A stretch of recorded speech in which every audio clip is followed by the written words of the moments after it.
are getting ready. They are very, very close. So Victus versus Wild will be happening momentarily, everyone. We are almost into the map selection process, and we're working to get that information up on your screen.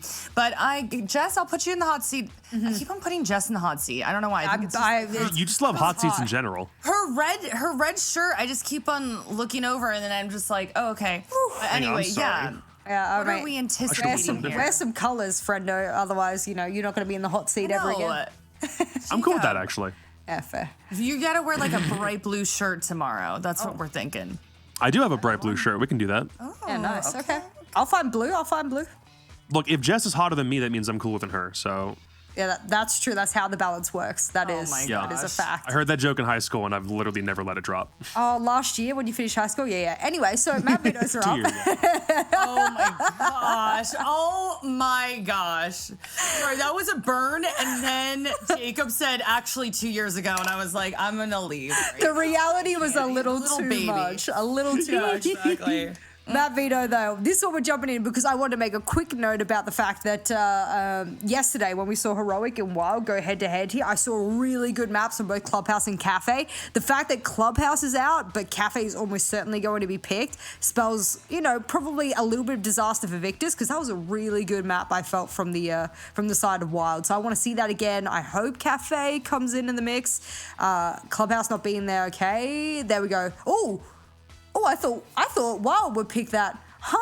Victus is like, you know what?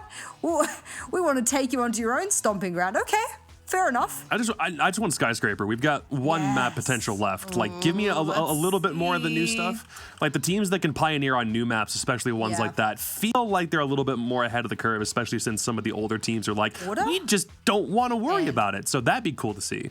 But there's still plenty of options left. Hey, there we are. Hey. Let's do it. Skyscraper it is. Okay. Question is that a map that we see a zombie on? That's like, I'm going to be doing this like all day. Just give me a new op check about the different creative ways that we can see a zombie utilized. But if we just see your band every map, then that's also interesting because teams have decided that there is enough utility that is worth leaving on the board for their opponents to use against them if they take a zombie off, or if they decide not to ban her, then you're kind of leaving yourself open to a lot of crazy stuff that you can provide on the field, and your opponents can also still use her against you. So it'll be curious to see if teams decide to leave her up, take her out, and then what happens as a result. So that's what I'm most curious about today. Okay, so we have locked in Kafe, Oregon, Skyscraper. So predictions. Who's taking this one? I know you've both hinted where you're leaning a little bit, but give me your final argument, final thoughts here. All right. I mean, I'm just going to speak about Kafe in isolation, is that I think the game that Heroic had against Wild on Kafe was way more impressive and way more higher quality than Victus had against Rogue, because I actually think Rogue were rather speedrunning their Kafe and not in a quote-unquote good fashion. So the quality of game that I saw from Wild against Heroic was way higher, and therefore I rank their Kafe to be way higher than Victus's at the moment with the evidence we have. So I think Kafe should, even though Victus has picked it, I think that should go in the hands of Wild. That's a great analytical answer, but I'll keep it short and sweet. The fact that we have a combo of Aces, Corey, and Usain Bolt all on one team is just too much star power for me, so I'm going to go with Wild. Great analysis. That trumps mine. I'll give you that. God. Okay, predictions locked in, maps locked in. So, B-Boop, please take us to the Cyberpunk basement with Ace and Fresh. And Ace, you can explain to Fresh who B-Boop is. Come on, B-Boop. Wait, why is Fresh in the basement? Thank you very much, Jackie. And B-Boop, of course. B-Boop Fresh is our resident robot, controls all the arms and the screens and the fancy stuff. And as you may notice, it is Fresh indeed joining me down in the basement. How are we doing today, Fresh? Yeah, I'm not too bad. I watched all of the games yesterday. I know Jess said that she was up till 4:30 a.m., analysing them. I was up till 4:30 a.m. watching them all because I thought the quality of Siege yesterday. I watched the EU, the LATAM, and all of the NA games. I thought it was absolutely spectacular yesterday. Turn the passion up to 11, did you? Yeah, it's been pretty good. It's obviously it's a lot of money to charity. It's and especially in this EU bracket, this fixture, I'll be honest with you, Ace, I was not expecting it to be Wild against Victus. I was expecting that we would see Heroic against Rogue today. So I'm all up for the underdogs. I've cast both of these organisations within the UKIN when Wild were a UKIN team. I know they're a GSA team now, and also Victus, who are a resident UKIN NPL team as well.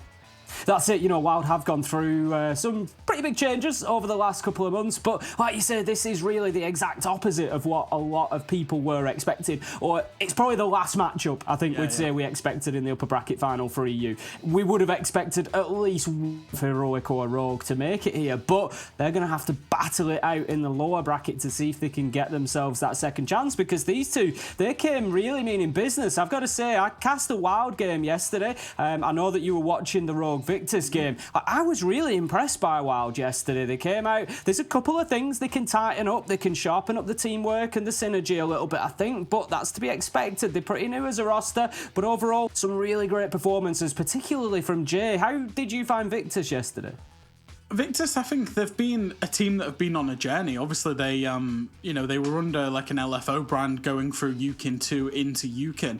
And they're playing the NPL at the moment to try and get into Challenger League. And actually, they've taken it by storm. They've kind of unassumingly gone above as a kind of favourite from the UK region to go into Challenger League.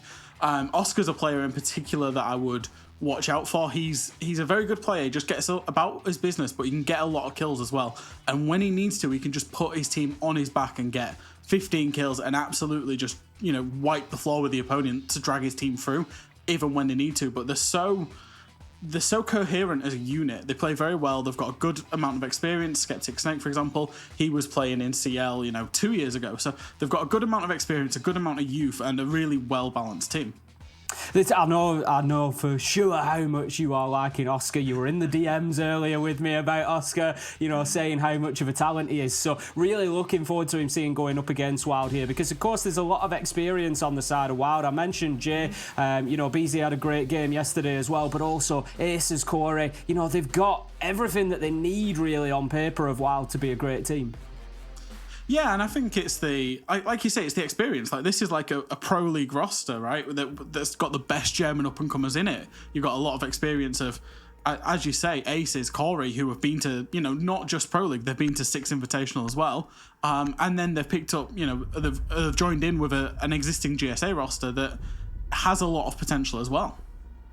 Well, we are going to be heading over fresh. We're not going to have to wait any longer to find out how this one is going to shake down. We've got Victus, we've got Wild, we've got them in the server, and we're going to be getting into Kafe momentarily. First ban is going to come in, Sledge. That's an interesting one for Kafe. Often used for a lot of verticality, Fresh. How do you think that's going to impact things? I think whenever you see a Sledge ban, I always think of Castle. That's what I think of instantly, because if you think about particularly the top floor, particularly trying to get into top red, you think about the castle shop holds and how you can put the castles on the windows alongside, Arunis, potentially as armies now as well. And Sledge just can't get rid of the castles. You've got to expend utility. So it screams that the team that are starting on defense, Wild in this case, is really going to try and play into a utility type of game, because Sledge is just so good at dealing with castle, obviously. So I always think that on Kafe is that a team's got a very certain plan, and it will 99% of the time involve a castle. We're going to be getting into round 1 though, and the bans rounded out with Flores, Mira and Valkyrie, so no major surprises there. Flores seems to be, I won't even say a 50-50 ban, he's much lower than that, but if he's going to get banned, Kafe is definitely the one of the maps that he does get picked up on. Yeah, absolutely. Again, it's kind of this utility denial. From the attacker point of view is, if you're seeing a load of utility now, how are you going to deal with it? You've got no Sledge, you've got no Flores. You're going to have to play a lot into Sophia and Finka with those Gon 6 and the impact grenades, and then nades as well if you can. Obviously, Thatcher is up, which does create a massive help. Yeah, that's definitely going to change things. It's going to shape some of the attacks, especially where you deal with that denial. But we've got to remember, Fresh, as well, we had that nerf to Thatcher recently whereby he's not destroying gadgets anymore, just disabling them. So it's got to be timed well now. Yes, you can bring the Thatcher. Yes, it's going to deal with that utility for you to a degree, but it's not going to do it permanently anymore where it used to. So you've still got to sort of push at the right time, get through that utility, maybe clear it out as you go if it's mute jammers, whatever it might be. You've got to deal with it along the way. So we'll see just how they use that. We've got the knock coming along on Flexi. We saw quite a lot of knock play yesterday. Limited success, I'd say, but obviously the nades there are a potential factor with Sledge not being available. what I hope from Victus, so it's very clear with the defensive lineup. There's Aruni, there's Azami, there's Castle, there's Wamai, and there's Jaeger. This is full. It's like we're going back to 20-second meta kind of vibes here. You've got no sledge, you can't deal with any of the utility really, and you've 6 picks off your Thatcher. I want to see an east side take come out of Victus. I want to see them really just ignore all this utility, go for the complete opposite side, play on the windows, play behind, which is what we're seeing Skyty do already, try and get those picks, because if they get caught up, they could easily waste 2 minutes just trying to deal with all of the utility that Wild can just sit behind, because like I say, they can sit behind the Azamis, they can sit behind the castle barricades, and they can be quite oppressive. I don't even think top red was reinforced. I think there was holes in it so that they could hold any players dropping from top red, if I remember rightly there. So it's just going to be an absolute hellhole for the attackers to try and drop themselves into, which means they're going to have to absolutely adapt from what is the default attack. Flexi moving in to the bottom floor. He's going to head up the brown stairs. Could find himself coming together with Corey at some point, who was playing on the underneath. Didn't go for the jump out in the end. Now then, he's just around the corner there. I think he is. Flexi manages to win it out after missing the man on the first one. And YZN managed to get the kill onto BZ just before that. So that gives Victus a great start here on their first attack, round 1. And look at this. Flexi going and finding them all over the place. There is knock anywhere they can hide from him, Fresh. Oh, you've started with the jokes already. You were waiting for it. You've started with it. I heard them yesterday, and I was expecting them today as soon as I saw a knock. Jay gets a nice peek back onto Oscar. However, it's still a 4v2, and there's a lot of work for these wild boys to do, because basically site's free. They can swing in, they can hold it from the skylight. Jay's locked in this kind of cigar shop area, and it's all up to Gisela, really, to try and make something happen for the defense. As you say now, it's just sit and wait, essentially, for Wild as the defenders. They're going to try and hold their angles. What they need to hope for is to get themselves a pick or two here by holding an angle. Somebody moves into it, they get themselves a little bit of a freebie, and then that starts bringing things back in that direction. It's been interesting to see how Victus have played this attack without being able to access the top of red stairs effectively. You picked up on it at the beginning because the holes have been shot out. They haven't been able to push there. Now then, Flexi's going to move up here. Does he know that Gisela's just led down on the floor? This could be Gisela's moment here. Flexi is approaching. I don't think he's aware. No, not. It's an absolute freebie. And the kill comes in for Jay at the same time. They're fighting back here, Fresh. It was a 2v4. It's now a 2v1. Unreal from Wild, managing to string together 3 kills and leave YZN with 15 seconds left to go and a round to win. He's going to have to drop red stairs. He knows that Jay has likely dipped away, because I'm sure the call came that a lot of damage had been done to him. But now all he can do is go and hunt. He doesn't have the diffuser in hand. He finds his first. Can he find the second? Gisela's just going to keep himself out of danger here. Let the time run down, and somehow Wild come back in round 1 with a 2v4. And they played it absolutely perfectly. I was loving the positioning on the white stairs. That castle barricade on the window, so crucial to allow the Wamai just to play there, play very safe, and use the sound cue of the barbed wire to get rid of Flexi. And from there, it was taking 1v1 engagements that the defenders ended up winning. I thought Victus actually played this attack perfectly until there was about a minute 30 to go. I think that's where it all went wrong. In this position with a minute 30, they had all of the space to just swing in from those cocktail windows on the east side of the map and get a plant down in the default position that side. Instead, they tried to adapt and try and plant under the skylight. You know, potentially maybe it's a little bit safer to hold the post plant, but in doing that, they gave up so many 1v1 engagements that 2v4s like that can happen. And, you know, if there is one thing about Wild, they've got the players. I know you mentioned it to me earlier, that Jay, for example, you know, he can clutch up big when he's needed to, and we've seen it in round 1 of this game. Certainly clutched up big there. 3 kills for him on the round to get himself underway, and impressive stuff from Wild. Flash, how much of an impact do you think the top red, the limitation of access to top red had? Because for the longest time, that's the first time I've seen that opened up at any sort of reasonable competitive level.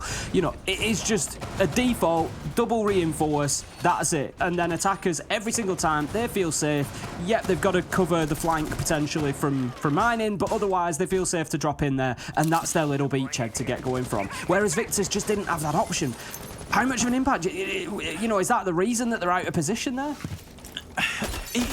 No, I don't think so. I think obviously the bans and the utility and the fact that his army was now in play has kind of dictated that's the way that with these bans that you would try and hold on to top red and really force the attackers to do something else. With Kafe top floor, you either go for the top red default across, or you go for that east side repel kind of poke strategy, which is what Victus went for. It was just, I think with a minute 30 to go, they kind of just lost their way a little bit and then changed it up. when they could have just done a complete default east side attack to work for a plan. It was unfortunate, but like I do like that top red hold. I think it's so oppressive for the defenders, and I think especially in this kind of attacker repick meta that we've got going on right now, it's what you want to aim for. You want to aim for being as oppressive as possible to not even let attackers in the building, as we see Oscar get the first kill onto Aces. Not allowing Aces into the building, gets himself a headshot, and that's going to take out the Jaeger. 5v4 for Victus now as they start to build this attack. They've got themselves established at least at the top of red. They can start moving in towards Piano. I think that's whereabouts the kill will have come in from Aces. He was likely holding on to somewhere around Pixel Spot or Bathroom, I would imagine, and just trying to keep them out of there because that's directly above sight. So they want to get in there with the buck, start opening things up, and I think we'll see Flexi doing that work very, very soon, getting themselves that vertical access down into sight. You can see there we've got complete top floor control for Victus now, so things are going to start to get a little bit heated for Wild down inside. Yeah, the full top floor control, it's taken 2 minutes to achieve, but they've also got the kill and the man advantage. You'll see Flexi, he's going to start doing work on that buck already, basically opening up sight, so it looks like we're going to basically just try and force people out of this mining room by forcing them out of reading and just basically squeezing a buff because there's so much verticality above this. Flexi does find the kill onto Corey, and with 45 seconds to go, they can basically trade out man advantage now into a round win from Victus' point of view. Jay's got a massive power position here though. Possibly a little bit of a mental game to be played here, given the last round. The fact that they lost that 2v4, it's surely going to be fresh in their minds, and they're not going to want to see the same again. As you say, if they don't pick up on Jay, we've seen him hit on the flank so many times, and it just gets allowed to happen. There he goes with a big 2k. We've seen it before. We will see it again. Jay levels things up. 3v3, 15 seconds left to go, and once again, time could be a factor. Skeptic's going to go down. YZN's going to be finished off by Jay, and that leaves us now 3v1, and it is going to be Wild who take the round. BZ and Giesler coming in with the final kills, and once again fresh, once again Victus throw away a man advantage. 3v5 and Wild able to turn it around.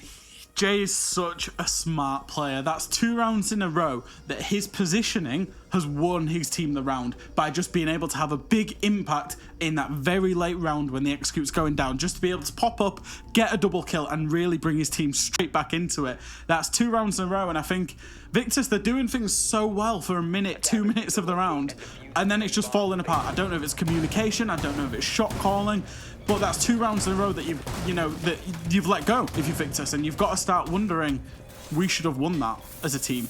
And I wonder how much that's going to start playing into their mental, because they should be 2-0 up, but instead they're 0-2 down. Well, this is it. I picked up on it there, and I said, is the 2v4 going to play into their minds a little bit? They think, oh, it's 3v5, but it's not guaranteed. We lost the last. And now you've just doubled down on that. You've just had that same situation come back to bite you again. I'm amazed that they're not watching closer on the flanks. Jay did it at least twice yesterday, where he was able to just pop up from nowhere, like you say, perfect positioning, and he was just getting 2k, 3k, and it just completely flips the round on his head. It's just, he's such an instrumental player in that last 40 seconds or so. That's when he really comes alive. He's 6-1 at the minute, absolutely fine, but the majority of his kills have come in the last 10 or 15 seconds in both of those rounds. They've just been perfectly timed, and they're going to have to get a handle on him. It's going to come down to that drone game. I'm looking, they've got 9 left, so they're not throwing them away in the prep phase, Victus. That they need to make sure that they are consistently using them as the round goes on, so they know exactly where, particularly players like JR. Yeah, and I think Jay's not even played any kind of off positions there. In those 2 rounds that he's won his team the rounds, he's played in, I won't say default positions, but positions that should have been drones. So I think maybe it's kind of late round. I think his Victor's maybe been a little bit nervous, maybe trying to force it a little bit rather than taking that extra 10 seconds to just double check all of the positions, create a plan, and then go from there. So I hope that they do that this round. Jay, he's just keeping it. He keeps himself safe, and then obviously pounces late on. We're going to go for a top floor clear again if we're Victus. And they were actually very good at this in the previous round of getting that information, getting that initial foothold. They'll work their way into top red as you see the Sophia drop in now, and try and work their way across before then playing vertically. They've got no book this time, and obviously there's no sledge on the board, so they're going to have to think about, maybe trying to work without too much verticality. That's going to play into the hands of Victus as Oscar manages to open things up. That's his second entry kill in a row, and he is going to take down that man. It's going to be Jay 6-2 now instead of 6-1, and Victus can continue to sweep across this top floor. They're looking to get that control. There's a lot of mute jammers that are just going to hold them up in terms of denying access through those walls into barback storage, and it's just going to allow the man on hatch, BZ, there to try and hold on for as long as possible. Flexi is going to find Corey elsewhere in the map, though. This could be a big problem building for Wild, but you say that after the first 2 rounds, they've still been able to hold on every time. So can they do it again? That's the big question. And like I say, we've been here before. That's verticality established, but how do you deal with the verticality? There's no breaching charges, there's no buck, obviously there's no sledge because of the ban, which means defenders can play a little bit more safely inside of sight. You see the defenders, they can play reading with much more ease right now than they could if there was that vertical element. So I think for Victus, this time it definitely is. It's about forcing you into sight, and it's definitely about trading those bodies out. Then he will drone that spot that Jay was ratting in the previous round, and that's good. That's good drone commitment. It's taking a little bit more time, but they're ready to execute now.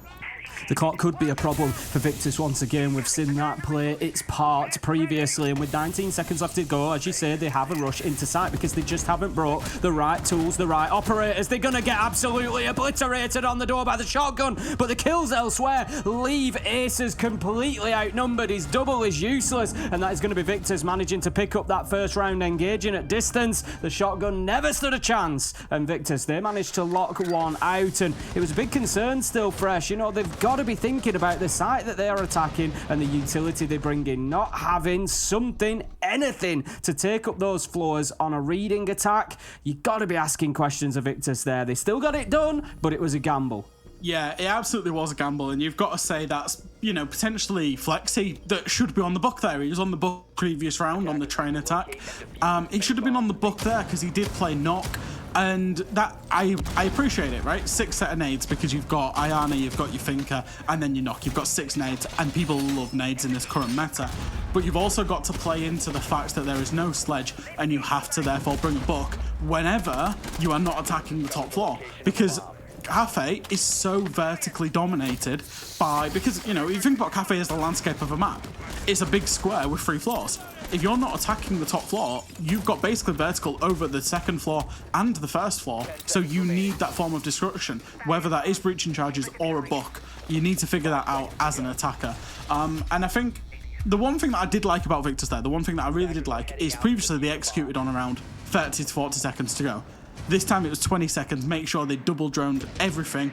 Sure, Aces nearly made a hero play, but it worked so well they managed to actually get that round because they took 10-15 seconds extra and actually considered where they needed to go for and the position of the defenders. Got Corey off out in the map. Again, we saw that from him in round 1. He's with the Aruni, so he's got that one-punch option for barricades. We saw him sort of teasing the double door in Bakery, but this time he has already been chased back to the middle floor, maybe all the way back up to site. We'll see as Oscar continues his clearance here. Heading up with the drone ahead of him. I like that from Victus. It's something that I picked up on from Wild on their attacks. Aces was droning himself in a lot of the time on the Iana, and it did just burn an extra 15 seconds before he could react to the information ahead of him, and quite often cost him the opportunity for a kill. Whereas this time, Oscar, he's got a buddy droning him in, drone at his feet. It's a lot more impactful when those players get picked up. But there's nobody to be found in the first 2 floors. Corey's been there, he's gone. He's in freezer, he's sitting on ice waiting for the rest of this round to unfold ahead of him. Now then, Wild, we've got this setup again from them. We've seen this previously with the Azami, keep the barricades up there, just trying to create this safe space on the hatch. And I think you see the power of these bans is that Victus aren't able to enter the building on the top floor. You've got Oscar in on the mid floor, and that's realistically it. Although they have killed the player in piano now. So that's Jay off the board. That's a lot of utility off the board. Obviously, his army gets the regeneration. And it's a big area that the defenders now do not control.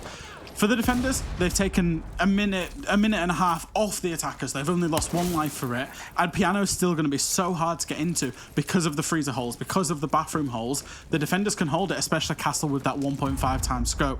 So for the attackers, it's really about trying to force a plan on the default position, maybe without having to go into Piano, which is a very hard thing to do. Is there a little bit here, Fresh, that Wild have been playing by the seat of the pants a little bit, and they're starting to get found out now we're in round 3 and 4? Maybe. I think, you know, these early kills are costing them.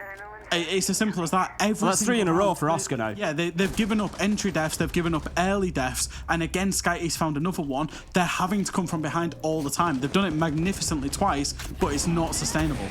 It's not something you can rely on, absolutely not. YZN gets in, kill onto BZ. This looks like it could be a flawless round as Flexi manages to find aces. Corey does something from the freezer. Can he do a little more? Yes, but shut down by Oscar. That's going to be another round to Victus. That levels things up to 2-2 now. And Victus fighting back and starting to close out those rounds that they really shouldn't have given away in round 1 and 2. And for me, when I look at this on balance, when I look at the whole thing, I've got to say Victus are a little bit in the driving seat here. As you said, Wild, a couple of great rounds in 1 and 2, a couple of great comebacks, but you just can't rely on it long term, and it seems like that's the strategy right now.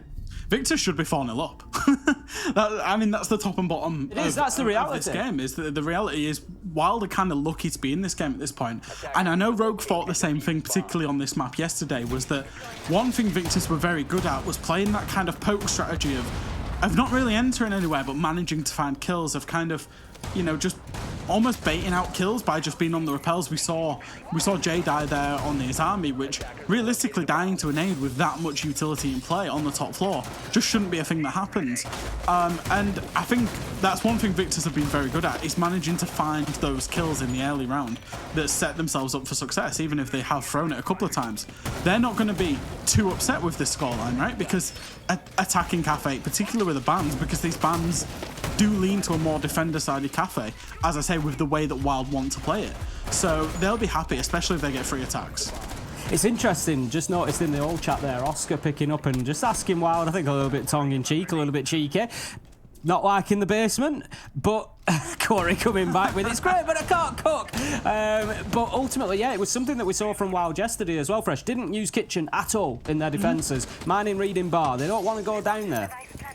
I think the kitchen bomb site is one that's very team specific. There's some teams, Old Empire for example, that made it look absolutely unplayable when you're attacking it, because they're so good at defending it. But a lot of teams now are really leaning towards not playing it. They don't like it because it's very formulaic for attackers to attack now.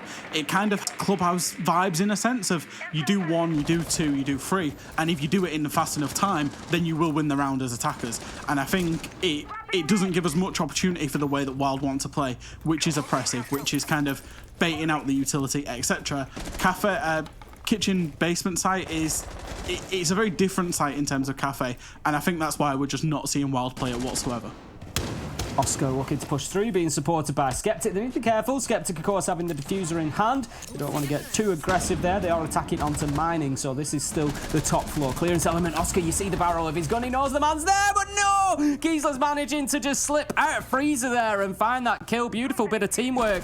I don't know if I can go as far as to say Ace has baited him in a little bit there, but one way or another, he got pulled into a bad situation, thinking there was an opportunity. Jay, he's going to double down, managed to find one on Flexi. Leaves us now 5 versus 3 in favour of Wild, and I think that might be the first time we've seen them really ahead in terms of man count, Fresh. Yeah, it's a really good position they've got themselves into. They've got the picks, they've managed to actually play together. You call it baiting, but you can also call it teamwork. Even if one person dies, Aces would have picked up that first entry kill. Skyty's got a massive play. He's been able to walk all the way down White Corridor. However, there's only one defender left on the top floor for him to kill, and he might not have even droned it. This defender might well swing on him and get a free kill, as we see Skyty. There it is.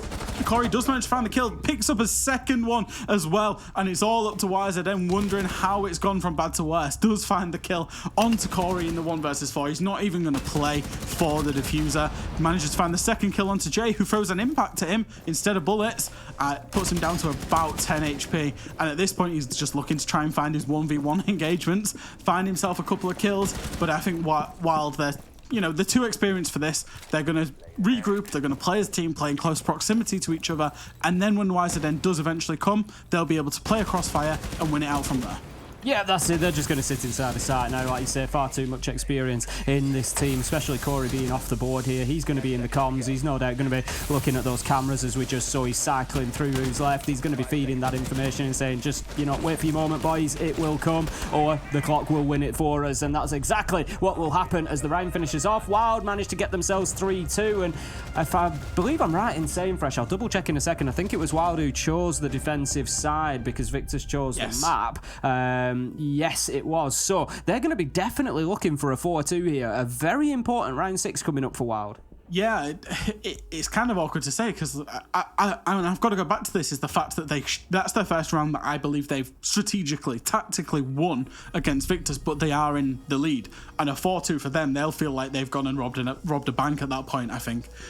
Because, Victus have played very well so far. I think the one thing that I did like about Wild was the team play early on to actually manufacture that man advantage because we've not seen it. That's the first round in 5 that we've seen Wild actually get into a good man advantage lead as the defenders, and they reacted super well to it. Everybody but Corey then fell off, got themselves back to site. Corey then just kind of ratted it out, found himself a double kill. It all went perfectly for Wild. If you're Wild, that's one thing that you want to do again when you're going on to this defense. Going to be heading then up to the top 4 for that final defense. We saw them hold on to this in round 4 last, but Victus were the winners. They got themselves a good advantage, used that man advantage well, and got in and got the job done. So wow, 50-50 on this site so far. Going to be looking to extend that to 2 wins and 1 loss before they head into the second half. Just got an opportunity here for Corey. He's just looking. We've seen him getting aggressive up towards doors and windows so far. He's not had any opportunities and nobody spawned there, Corey, I'm afraid. Marciu just giving us a little screen wiggle there to let us know, and he's not going to get his chance at a spawn peak. I was sort of hoping it might come along, but the drone being shot out there is going to signal to YZN that there's somebody at least playing in and around White Stairs, so they need to be careful about their push immediately in there. They also need to be careful about rappelling up onto the building. Obviously an opportunity potentially for somebody to have a little look out of the door, but Skyte, he was watching yesterday. He knows that the jump outs are possible out of those top windows. Going to be getting the claymores down just to prevent that, at least guarantee a trade if it does come out. Yeah, and I think just crucially, looking at the defensive composition here, we're not seeing the castle, we're not seeing this army. This is much more of a traditional defensive hold by Wild in terms of they want to hold the pixel shield, they want to hold bathroom and really play the layers of this defense. The run out does come in the meantime from Jay, gets punished by YZN. But what I was saying about the defensive composition is that now allows Victus, because it's a traditional defensive composition, it allows Victus to go for a traditional attack, starting with top red control, as we will see what they will go. That's what they will go for, obviously with that run out aside, which they had covered as well. Corey still roaming around on the underneath, just conscious that there could be somebody on White Stairs. Nobody ahead of him at the minute, but obviously just paying special attention over to that side with the initial aggression towards White Door that they saw with the drones coming in, but there was never really any push coming through from there. Ace is underneath as well. Now then, he does not have Nitro in hand, so any attempt to deny this vertically, as you say, is pre-placed, and if he's looking particularly for picking up the diffuser, it may be a couple of shotgun holes and then try to switch to the SMG and find the kill from underneath, but there's going to be work to be done. The thing is, it leaves them a little bit light potentially on site. They've got 2 back in Cocktail, but a lot of the top floor otherwise has been given up to the attackers. Aces does manage to find YZN though with a good angle up onto the balcony just under New Hatch there, so that's going to be a nice long range kill, just bringing us to 4v4. And it's a bit of a standoff at the minute. It's the trigger point. When will Victus go? Because I think what they might try and do here is crouch walk all the way up long bar and flood the site.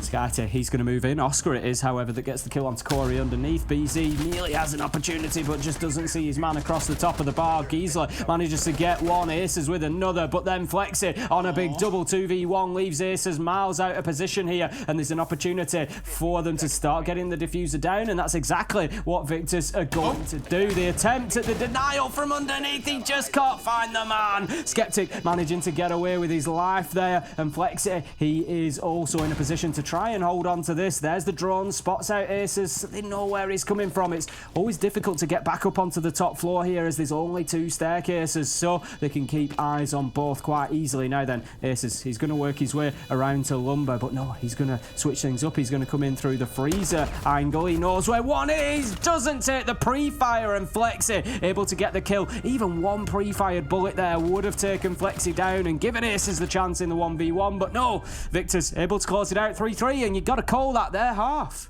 Yeah, absolutely their half. And a great decision there, I think, to flood site. We saw it in terms of there was a trigger point of a Sophia stun, of a Thatcher EMP grenade going off, and they weren't to get locations of defenders.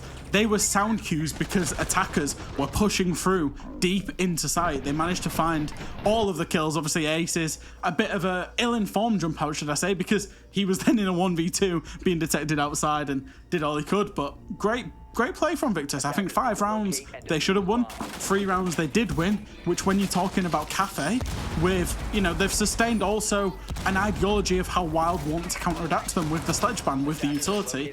They've still managed to get a 3-3 attacking half. They will be more than happy with that. We switch sides then. Victus move on to the defence now. They're going to be taking us up to the top floor to begin with. And, well, that first half hasn't really told us too much. You feel like Victus are in the driving seat, but WYLDE, even with that, have still managed to, under pressure, get themselves 3 rounds and keep things level. However, we might expect Victus to come out with a better defensive half here. Now then, YZM, where are you going? All the way down to the ground floor. He's applied a couple of Kiba barricades. Out goes the window. Is he going to get cheeky here? Victus looking to take the fight to WYLDE. He's waiting for his moment, and he might just get it as the silhouettes ahead. They look like they're being cautious to me, though, Fresh. He's going to take the jump out. He takes the pop shot, but it's elsewhere that the opening kill comes in. Oscar manages to get a headshot onto Corey, and that is Victus not even allowing WYLDE to get to the building line.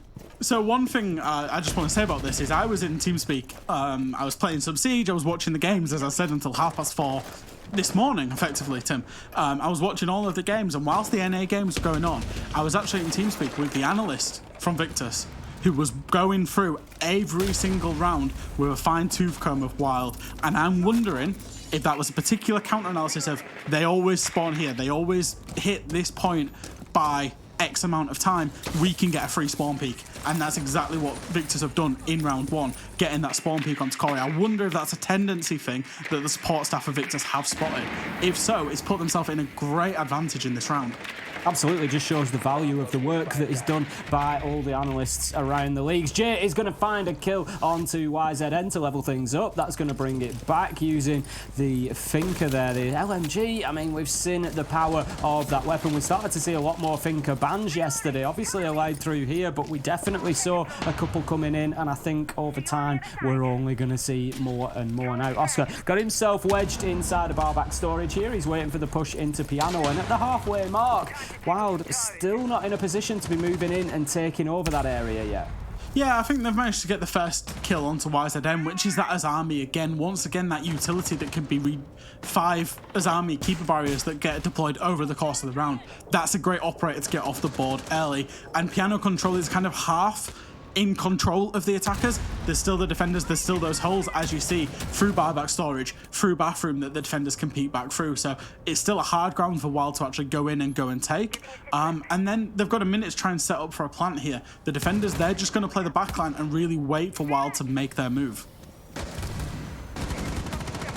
The beat coming round, Pixel spot there. Flexi taking a lot of damage on the defense, but Jay going to be down, going to be finished off by Oscar. Tried to get the nanobot boost, but it just was a little bit too late. Ace is now challenging, ring around the roses. He goes left, he goes right. Does he find his man? He's got him behind him. It's an absolute freebie. Beautiful footwork from Aces there, giving him a little bit of the razzle dazzle, and losing Oscar in the lights. Manages to find him, and that is going to be Giesler managing to get in now. Put out those track stingers, and WYLDE are well and truly in control of Piano. They need to start pushing on though. There's 14 seconds left to go, and a diffuser that needs to be planted. BZ with an important kill there onto Flexi, might give him the opportunity, but Skyty comes back with one just as important. Will BZ be allowed to finish this plant? Almost certainly not. He has to come off. It was Skyty and Skeptic that's managing to close out the round, and that is Victus taking their first defense. It was back and forward Fresh, but they managed to hold on. And you know that I love a compare and contrast, Ace. And one thing that Victus did on that top floor attack when it was a conventional attack,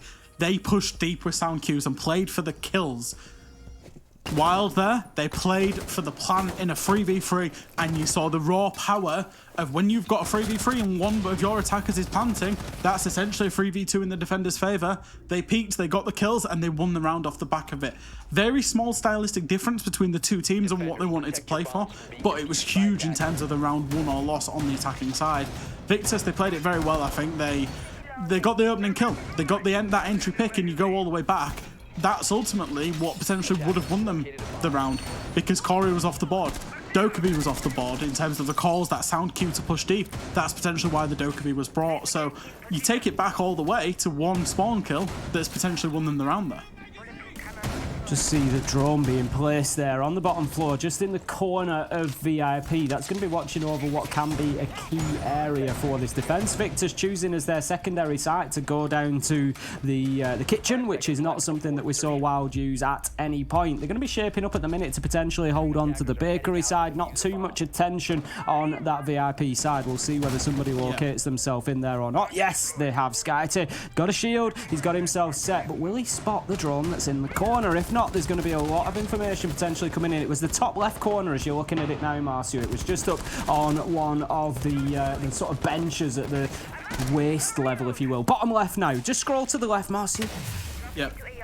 We're going to see there if near that the drone bottom. plays a big impact. I think it's been shot out. Marcio can't quite find it, and I think it has been shot out, so that's going to help to keep the man safe. Jay, he's going to get the opener onto YZN, and the pressure's going to come in very, very quickly onto Skyty. And I think this is perfect from Wild. They don't have any vertical because of the bans, because of no book, no hard breach, no breaching charges. Instead, they've gone laterally, aiming to squeeze out VIP. They've managed to find 2 opening kills, one with nade, one with a gun. And this is a great start for them. It's fast-paced, but this is exactly what they need. They need to get the Wamai off the board. They need to get their utility off the board early because, of course, it's not set and forget. 3v5 from Victus. They're going to feel very squeezed into sight now because Wild, they're going very lateral and they're just basically surrounding Victus at this point. There's got to be a break for Victus. There's got to be somebody that pops out, gets a little bit aggressive to try and recoup this man disadvantage.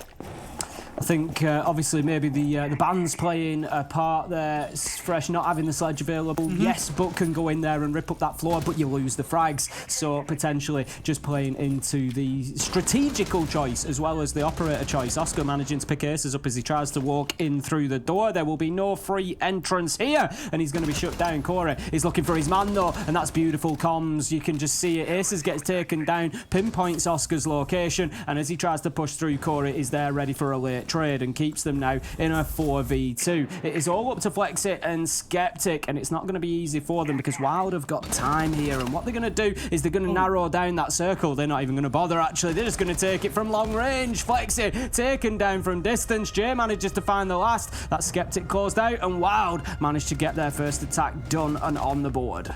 And if you wanted a 101 of why Wild did not play this site, it's precisely because of that. Attackers have so much utility now with repick to be able to enable those. Previously you had to do these full vertical clears that took so much time, whereas attackers can now, they can just do a horizontal clear, they can pick the right tools for the particular job, they do a horizontal clear and they can just squeeze the defenders out of sight. I think for Victus, if they're going to go back down there, I'd want to see them roaming a little bit heavier, forcing the attack to go and clear them. But for now, I think they've done the right thing here. They've changed off, they've gone to a reading room site, because that bottom floor, it is becoming harder and harder to defend. Yeah, I think you're right. I think Victus maybe played into the operator bans a little bit themselves there, but in a negative way. Like you say, by not extending themselves out into the top 2 floors, they didn't force Wild to play up there. And without the sledge, you can make a good guess that actually Wild might not bother trying to go for the vertical here because the buckle cost them nades. So, like you say, maybe put a few boots on the ground up there, just actually force Wild to play with that verticality, and it's going to waste them a ton of time at that point. If they don't have the book, they've got to clear you out completely above, and then it doesn't really gain them anything because they've no vertical angles into sight, and they've still got to push down and force a lateral strategy. So, yeah, definitely an interesting one from Victus there, but they decide to dip away. They're not going to double down. They're going to head to reading instead and look to see if they can get this one done. Yeah, and I think, like I said, I think it's a good choice. They can play a more conventional reading without needing to, you can do a half clear for reading. It's much harder for teams to do because it still does involve an element of verticality. And obviously that's the big key word that we're saying today because there's no Flores, there's no sledge. There's only a buck, and teams are just not wanting to bring buck. They love their grenades way too much. Jay's got a nice drone, however, that will be spotted out but not killed. Getting information on that player inside of train. He's having a lot of fun just constantly quick peeking with a drone there. It's like a game of cat and mouse. And I think ultimately, until the mute dies, this position is well known by the team, obviously. Yep, I think we're. It's going to be no surprise to Wild that there's somebody playing inside of train, and the challenge will come at some point. But for now, the focus has to be on the top floor. Corey nade in hand. Can he get a little bouncer in here? He does send it to the right location, but the man is gone. He has run away, and he's not going to be keeping himself in danger there. So Victus able to keep hold of that life for the time being. They've still got 3 up on the top floor, so lots of work for Wild here. I'm wondering where Wild go from here, because what they can do now they've got piano control is they can transition into a half clear, and all that means is that they need to take control of train and then go for the dining room. So it means they don't need to play vertical. It means they don't have to clear the top floor. All they have to do is hold the defenders from retaking that hatch that's above Jay now, and I think that's exactly what they're going to do. Jay's got himself into a great position, and Wild don't really need any more map control. They can start working for a train plant now. Corey might push deep. I'm not too sure what their full plan is right now, but if they wanted to do a half clear, they definitely could. Corey knows that there's a man on top white, but he's makes the challenge, not able to find any shots. Jay's got himself established there, and that white stairs position is a little bit perilous. Corey continues trying to do something about top floor, but with 50 seconds left to go, they've not done a great job of getting hold of the map control that they need. Fresh Skeptic, he manages to find Corey. That takes down some of that top floor presence for Wild and goes a little bit more as Skeptic manages to find aces. BZ with 1 back onto Oscar, but in a 4v3, 35 seconds and no top floor control. This could be a dangerous plant attempt, but Jay's got the cover. Somehow they're going to get away with this. BZ manages to stick it, but kills raining along the way. 2v2 now. BZ, after that plant, manages to turn around, get one on the white stairs. It's all up to Skeptic. 1v2. He hears the placement of the Claymore. It allows him to get the kill. He's going to take it out. Now, is he going to stick this? He knows that the man is going to come for him. It looks like he's going for it. No, he's going to dip off, and that is perfectly played by the Wild attacker there. Giesler just managing to coax him away from that attempt. He just needs to try and burn as much time. The challenge comes in, but no, Giesler is able to stand up to it, get the kill, and Wild somehow sneaking the diffuser down there and snatching around. And that's exactly the half clear that I wanted them to do. They kind of scuffed it up in terms of the top floor. Corey and Aces playing up on that top floor, getting picked off by Skeptic. But it was a great play in the end, particularly from BZ, who was just confident enough to walk himself into sight and get that plant down because Wild had the necessary map control that they needed for the half clear. And that's another great attack from them. That's 2 on the bounce, and we said that they got away with it on the defenses, managing to get a 3-3 split, and they've transitioned into a wonderful attacking half so far. 2-1 up currently on the attacking half. Going very well. They're going to be attacking onto the top floor then in round 10. It's going to be Bar and Cocktail as Victus get themselves set up there on the top floor. We've got no significantly unusual choices on the side of Victus. They've got the Maestro. It's not one that we see too often. Of course, there is a spot in Cocktail named after Maestro here. Thank you very much, Marcy. It's just in behind that reinforcement. He's going to play in there and just try to feed information in from those cams. Need to be careful because it's always possible to get underneath and nade him out, so he's going to have to be careful with his positioning, and he's going to be feeding in an awful lot of information with those 2 evil eyes that he's placed, one on the pillar high up just underneath the skylight and one in piano. It gives him a view of about 70% of this top floor, so it is really critical that the attackers deal with those. We're seeing once again a 6 nade lineup, with that not being preferred above a buck, and it's the same thing that we saw from Victus. Corey is also choosing to play not. I know that you absolutely love it, Ace, but it's the power of nades. I'm wondering if Corey will try and get himself into the mid floor and, as you say, get those up nades below, particularly onto that Maestro. Skeptic needs to keep himself safe. I think we'll see a very traditional attack coming out once again from Wild. Giesler's going to open the top red hatches, get the flank under control. He's obviously playing gridlock. Makes it very hard to flank up those stairs when there's a lot of gridlocks. I know there's a debate of gridlock or nomad, who's better. A lot of people don't think gridlock's that good. In this specific case scenario of Kafe, gridlock is great for these particular staircases because you have to make so much noise as a defender to even get a flank off if you use at least 2 of those gridlock traps on the red stairs. And of course, you're limited to 2 staircases to be able to flank back up if you're trying to get back up onto the top floor. So further restricted there. Now then, Oscar, he's just holding himself. The drone sees him. The challenge is surely going to come. I like that little bit of aggression there. Well timed from Oscar, knowing that the push might immediately come from reading door, but he was certainly ready for the challenge. He dips himself away, lives to fight another day, and he's going to be able to rotate himself back over to the red stairs and likely up that side. But he needs to be careful because Aces is heading in that direction. So we could have a little bit of a game of cat and mouse here while they try to find Oscar, who is for the time being bunkered down inside a VIP. I'm wondering why Oscar's doing it on the smoke. Why is it not YZN on the Jaeger? Why is it not Flexi on the mute? Why you've got a player with such a valuable utility out on this roam, out in these positions? I don't know if he's locked himself there by accident. He might get himself a freebie, but looks the wrong way as Aces looks the right way and manages to get that entry kill onto Oscar. That was a proper game of cat and mouse. And that, crucially, that's not just a player off the board. That's the smoke off the board as well. Mid-floor control established now by Wild. One of the better players from Victus. Everything set itself up. It's taken a lot of time to get there, but they've set themselves up nicely.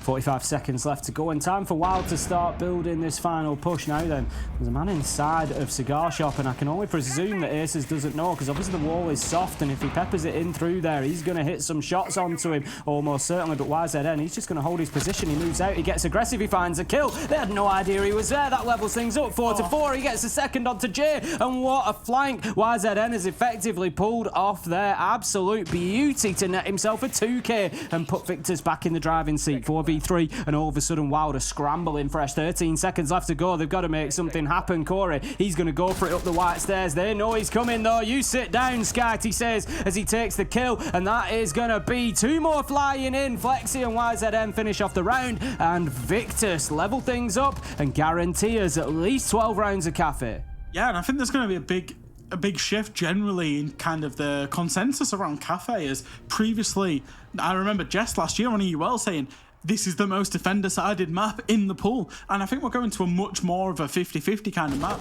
We're seeing defenses actually won on hero plays rather than actual strategical team decisions. Why is it in there getting a massive 2k? He doesn't get that. Jay was in sight. There was nades coming out from Aces. It wasn't looking too good for Victus, but he was there. He did pick up those 2 kills and then collapsed off the back of it to have that man advantage. And I think it seems strange to say about Kafe that it feels a little bit more attacker-sided. However, we're going to go to the bottom floor. We're going to go to kitchen. And if you remember Victus, they couldn't hold on to the VIP area. They were basically, there was a horizontal attack coming out of Wild the previous time that they attacked this, and Victus found it very, very difficult to hold on to it. There's only a Wamai this time. There's no Jaeger, and I'm wondering what will they do? Will they try and play a little bit more vertically, or will they just try and hunker up and double down on those power positions, really try and hold on to them, and make Wild work for those kills a little bit more? Personally, I want to see the vertical fresh. I want to see them get out into the map.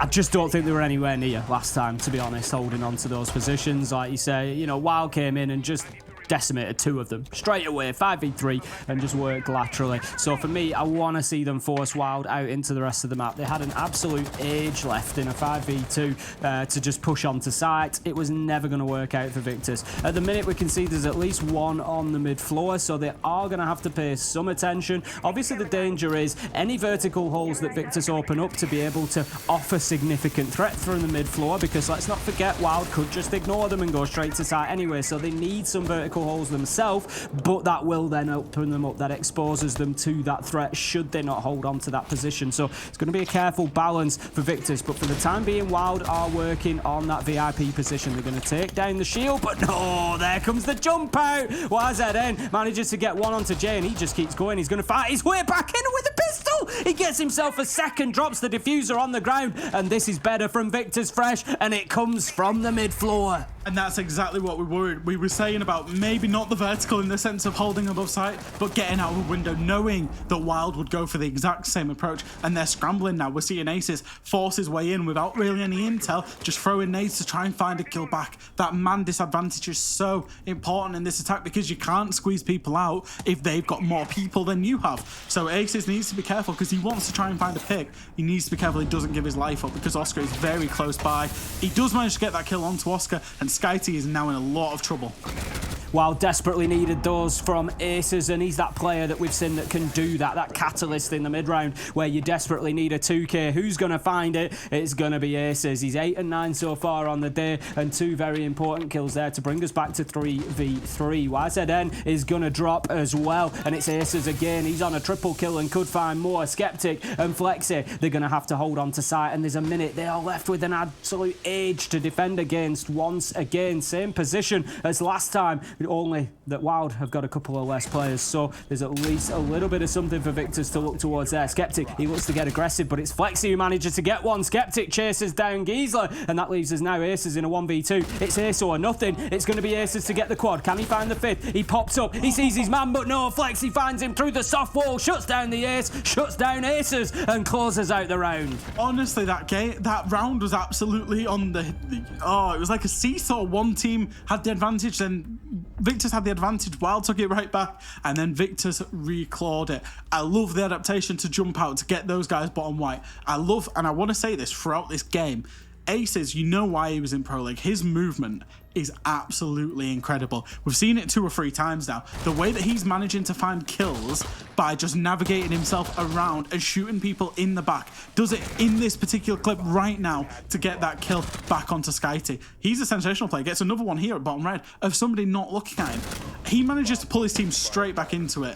One thing that I did like about Flexi and Skyty in, I think it was Flexi and Skyty? No, it was Flexi and Skeptic in that 2vx scenario, is that it seems very insignificant, but a C4 went out and it wasn't used to try and get a kill. It was used as a sound cue for both of them to move and peek as the sound went off so that Wild didn't hear. Managed to get themselves the kills because Flexi got himself into coat, get a kill, and recover that man advantage. Really good play coming out by both teams, and normally, Ace, I'd be saying, I want to see this in a best of 3, because normally, you know, you'd imagine this would be in a league fixture. I'm so happy we get to see this in a best of 3, because these are 2 teams that I think, genuinely, I think we'll see both of these in CL, and I think we'll see both of these teams pushing to be in that EUL spot come the end of the year.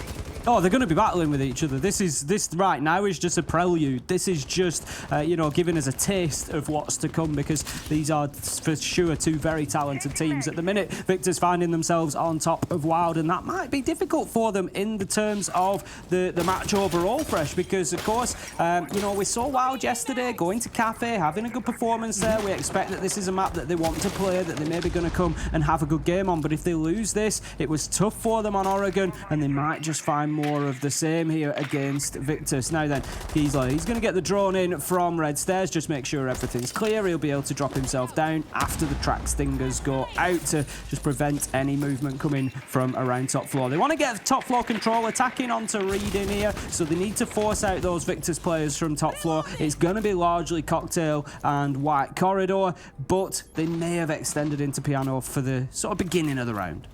Yeah, I think so, and I think it's what you need to do on Kafe realistically. Jay's going to take himself a drop in, and he, again, I've been talking about the movement on the Wild players. He's got some great movement. If you remember the last time that this was attacked, he managed to get himself established and trained very early on. He's got a drone in front of him, he's got both of his flanks covered now, although he will give away a lot of sound cues that is here. Obviously that thing for LMG, a lot of people know to listen for it now, just given the prevalence of that particular weapon.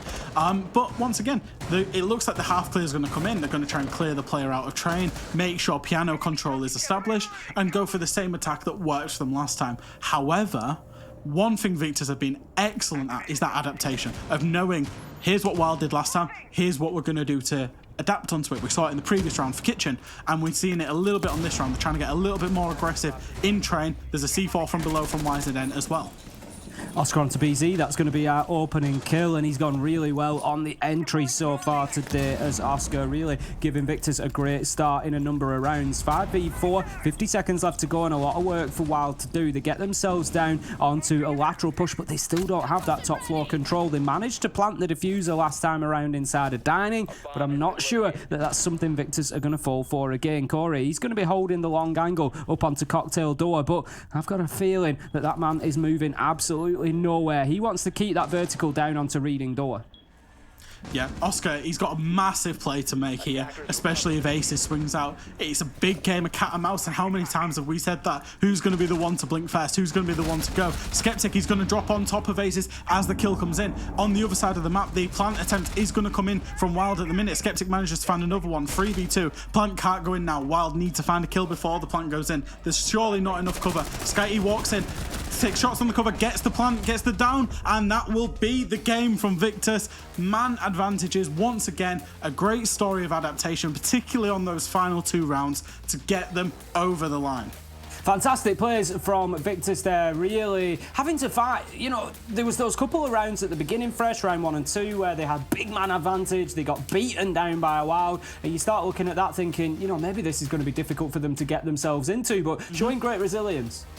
Yeah, I think it especially was at 0-2, it could have been a real problem for them mentally in terms of getting themselves back in, but they came up with some good adaptations, some big rounds, and big players stepped up when they needed it. It was a great game from 2, what I thought was a very balanced teams on the balance of it, where they were very equally matched, and obviously Victus, it was their map choice. It looks like they'd done a little bit more homework, and it came out trumps. It really did. So we are going to head into a short break. Don't go anywhere, because this is a best of 3. There's plenty more of that to come, and we'll see you soon. Progress is a race that has no end. After every finish line, another challenge awaits. How can we continue to push innovation in a sport at the forefront of technology? This is how.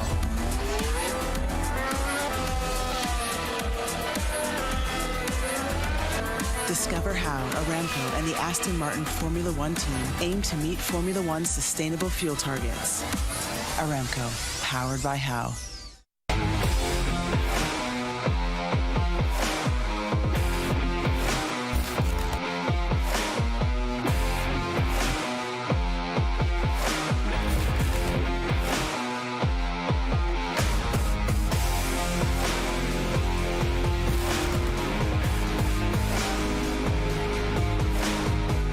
We know you hate it when you have to wait to get back into the game, but the wait will end in seconds. In real life, some people don't have the option to restart. Millions of refugees and displaced people have their lives on hold, eager for a chance to move forward.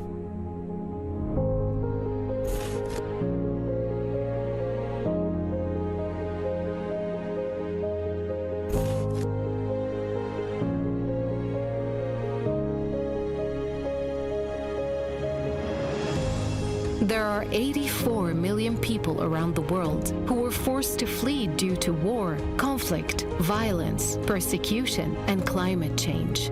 And we are here to serve them, working day and night to provide them with life-saving aid and support. And you can be part of it. You can help people forced to flee gain access to life-saving aid like shelter, food, water, medicine, and much more. Donate to UNHCR. Help refugees and displaced families rebuild their lives.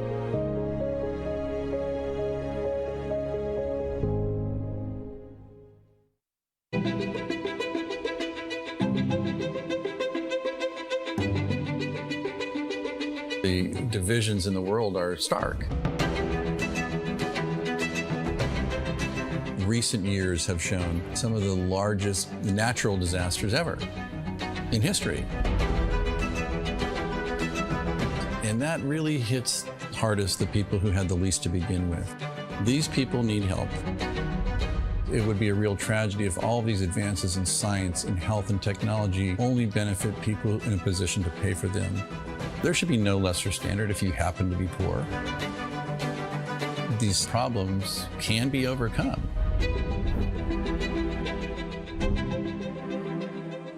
Direct Relief is a humanitarian, nonprofit health organization. The focus has been on the least fortunate, most vulnerable people. On a good day, things are tough for a lot of people in this world and in this country.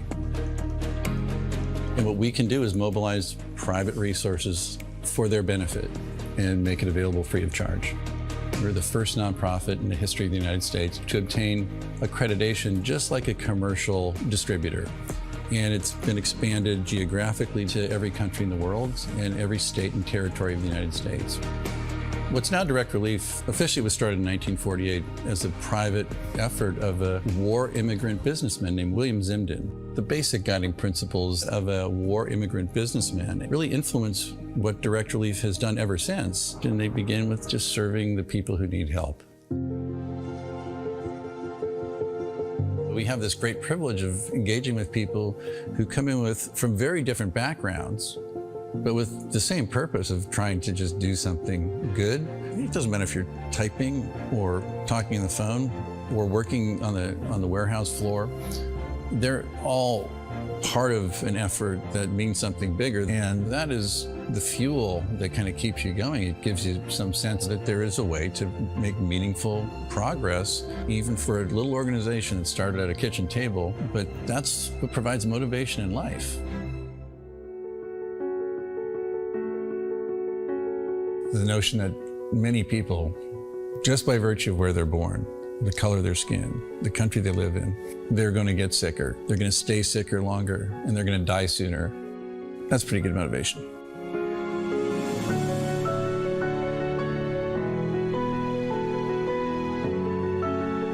These issues are too big for any one organization to address.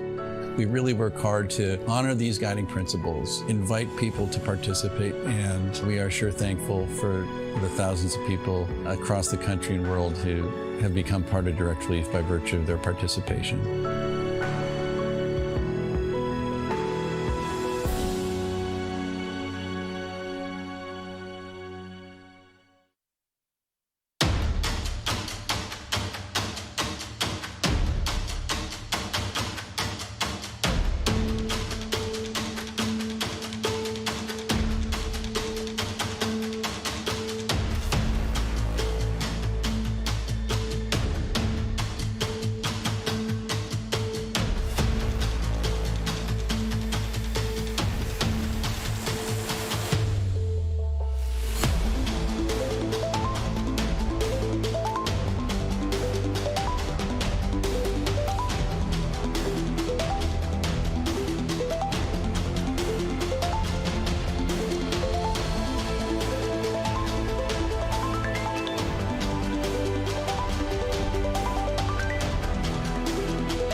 Welcome back to Gamers Without Borders. I'm Jackie Jing, and I am on the Triple J desk here with Jacob and Jess. And man, that was a close battle on map 1 Kafe. Victus just edging it out barely, Jacob. I mean, they performed well, though, without a doubt. But I know there were some things that you were focusing on with Wild that you're like, they could have improved here a little bit. I mean, I wanted them to win. I figured they were going to. They came this close, and when it got to 5-5, I'm like, all right, you know what? I don't think this game's going to overtime. It'll probably just be whoever wins these next two. But the problem for Wild stemmed from it looked like a lot of individual play, especially at the front when we're looking at aces. He's solo droning. He wants his own kills. He's going to do all of the work himself to find that entry kill, and he usually did, but then nothing really manifested after that kill was found. And then towards the end of a round, sometimes it's just a matter of coverage. If you're looking for an opportunity to get a plant down, Wild sometimes understand where they want to plant, but they don't have people in proper positions to cover it. It feels like it's a couple of basics on Wild's side that doesn't really seem like it's coming together as much as it should, and it felt like Victus overall had all of those fundamentals down just a little bit better, and the overall difference was just 2 rounds, but that was enough for them to take this one. All right, and then, Jess, we got to talk about YZN. I mean, a standout performance. Truly, YZN led his team to victory here.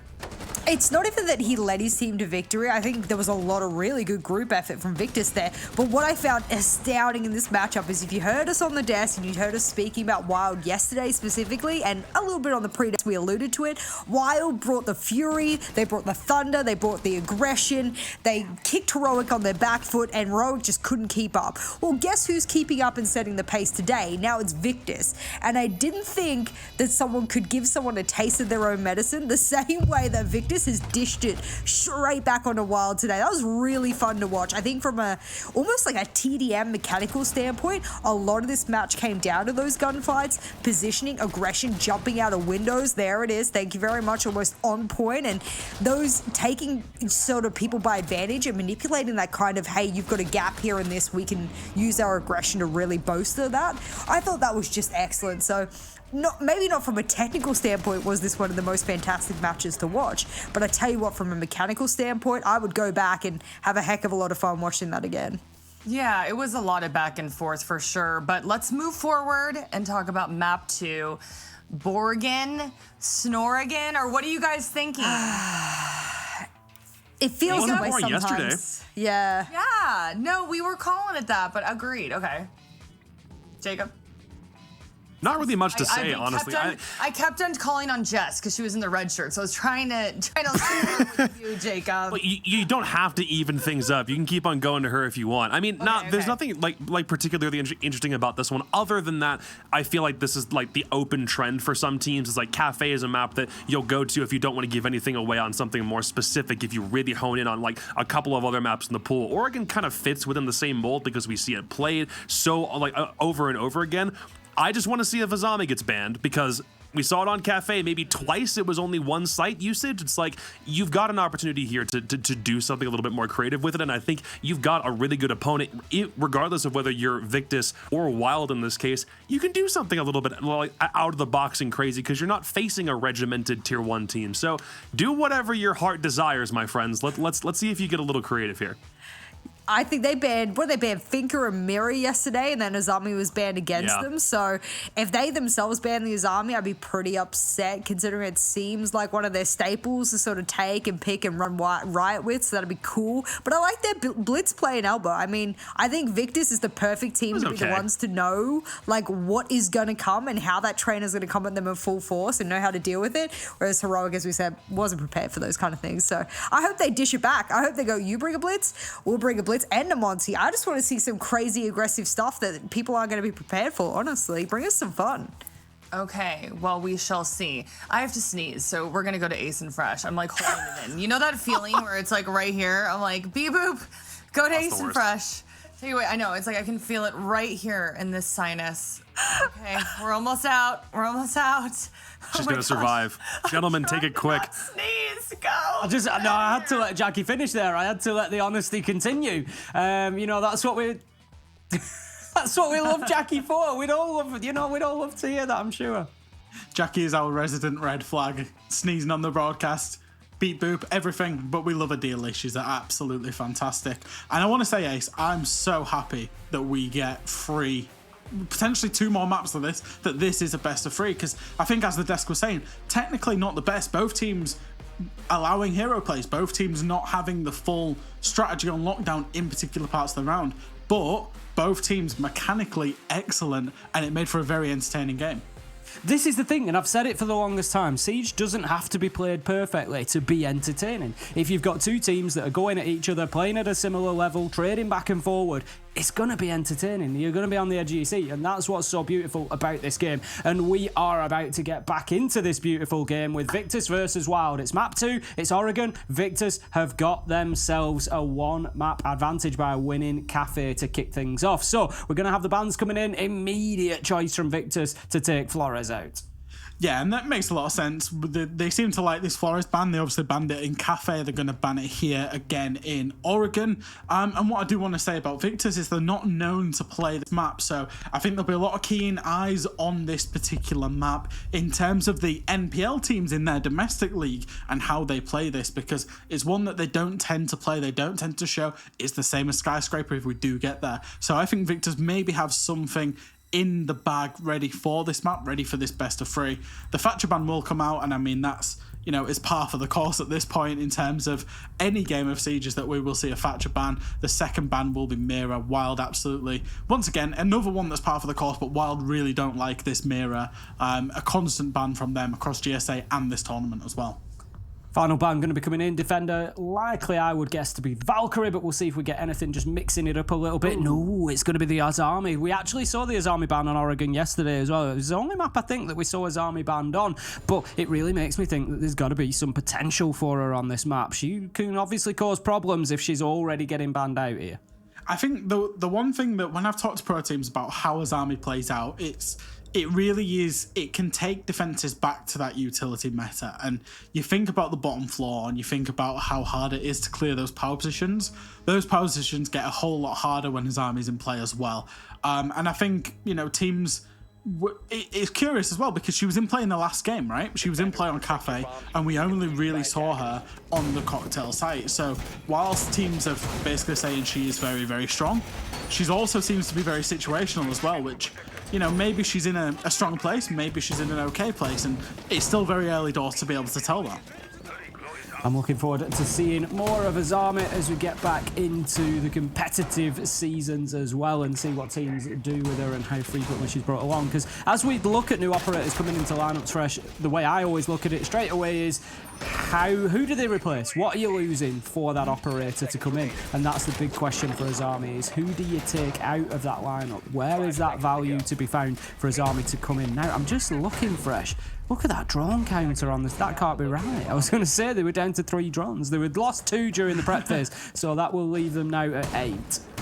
Yeah, and we've gone to that bottom floor, and we speak about Oregon all the time as the battle of the primary sites, and I think realistically that basement site on Oregon is so hard to attack because it has absolutely no verticality. I know we spoke about it a lot in the previous map. We won't speak about it nearly as much in this map as Jay gets a very early ping onto Cade, who doesn't know that he's there, but wisely maybe has a 6th sense and will get his way down the laundry stairs. Definitely does hear that thing for LMG now and will get that retreat on. And I think while they're making very, very fast progress here, that's 30 seconds. It looks like they have most of the top 2 floors established, at least in terms of information and drones, but if there's a drone, there won't be a person too far behind that drone, and that's fast map control established. That's exactly what you need on these bottom floor attacks if you're going to be successful as the attackers. Yeah, and that's a little bit of what I don't think we were seeing from WYLDE yesterday. It was a little bit slower, a little bit more halting with players droning themselves and just taking a bit more time to get into those positions. But as you say, Victus going to be coming under pressure very, very quickly so far in round number 1. They're going to have that freezer hatch opened up, which is just going to force YZN back a little bit. We see him retreating. The peek comes in. He can't manage to get the shot. It's actually a peek from the Gemini decoy to begin with, and then the push will come on. They know that YZN is aggressed up here. This could be an interesting play. I don't know if he knows there's somebody on the hatch at the minute, but he needs to be careful. He's not going to overextend. He's going to keep himself safe, and he's just going to be dipping back and forward and making it as difficult as he can for WYLDE to push into freezer, but they've got themselves established in laundry fresh. Yeah, and Jay's got an easy pick onto Skeptic there. Manages to find a killer's flex. He finds one on the side. Jay's instantly refragged. BZ gets a refrag as well. It's all going down here. 5v5 into a 3v3 within a matter of about 15 seconds flat. And the status quo absolutely remains. That was just a flurry of kills. Map control has not been exchanged. The attackers still have the same control that they previously did. They've just got 2 defenders less to deal with, but they've got 2 attackers less to deal with them as well.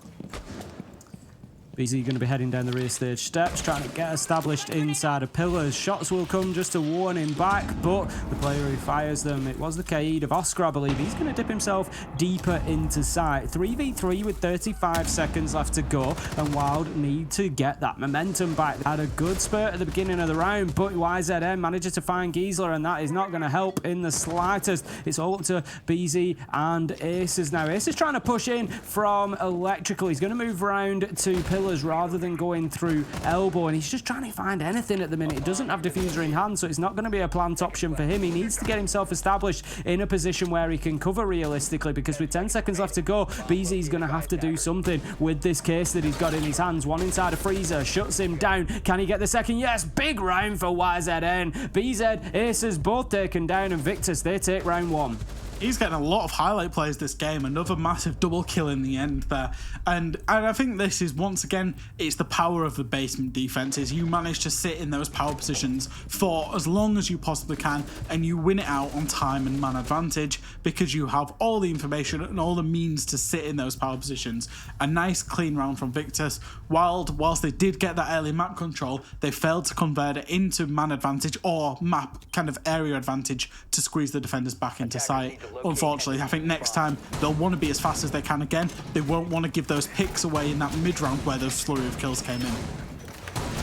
Going to be moving up to the top floor site then for round number 2. Going to be dorms this time for Victus. No surprise really. And if they lock this down, we will see which is their third choice, whether it's dining or meeting. Now then, we're going to have Oscar on the Aruni, bringing those laser gates. Going to be applying one to the trophy door there. Will stop any throwables coming in as well. So usually used as a little bit of a utility burn, if nothing else, similar to ADSs. Just get rid of some of those gadgets that can be hurled in through doors and windows. Going to have one on the double window as well. Interesting Goyo canister placement as well there. Just going to erupt forward and prevent that push and that plant coming in on double window possibly. But the meat of this defense will usually come underneath in kitchen and security. If you're thinking that the play is going to come through double window, then you want YZN alive down there for as long as possible, nitro in hand, to be able to deny that access. Yeah, and that's exactly what it's set up to be. We've got the Ying on side, and that screams double window, plus all of the spawn locations. You can see it there from the drone. All of the WYLDE players coming from the west. Victus will have been on camps. They know that that's coming. They will have seen that the east side cam is still up. It still has information. Therefore, no player spawned over that. Is a complete west take.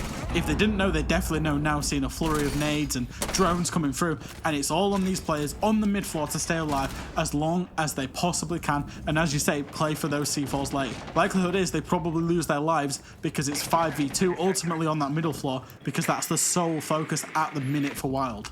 And WYLDE are moving quickly here, only about 50 seconds into the round, and YZN is coming under serious pressure here. He's managed to take out 3 drones, but WYLDE still have 5 to go at. They know exactly where he is, so now's the time to stop throwing drones in there and to start trying to make some progress. I think they're just trying to give themselves a little bit of an angle, maybe take out that reinforcement, see if they can make it difficult, because now we can't move into kitchen. If he goes behind that reinforcement, they're going to see his feet, they're going to shoot them out, so it allows them then to push him around a little bit more. Flexi, he knows that there's one on the white stairs. He's going to take a little bit of chip damage off Aces, but he might just need a little bit of support from the Goyo here. But how long does YZN stay? He's going to move himself into freezer stairs. Does he dip himself away, or does he go for that nitro? He's managing to just keep himself alive, and it really is a game of who blinks first here. The nitro does go out, won't find a kill. Aces is surely going to go down and try and find the kill. Skatey pulls himself out and finds one. Jasela gets one back. Aces another one. That's a 4v3 as the Dokkaebi calls seem to never be ending here from, it's Corey, it's not Corey, it's BZ. Skeptic manages to find one back on Jujuzla, and it's a 3v3. Once again, we've had a flurry of kills, and here's the execute. Here's it's coming in. This Yin Candela's coming in. Flexi's going to try and play in the middle of Yin Candelas. Gets on top white. Oscar's looking at double window, but does get found out, and it's all up to Flexi. His last known position known. He knows where the plant is. He knows the cover's going to be close. Looks for the prone position. Corey's not prone. He's crouched near the double window and manages to find the round. Once again, a flurry of kills coming in there, and WYLDE this time with the victors.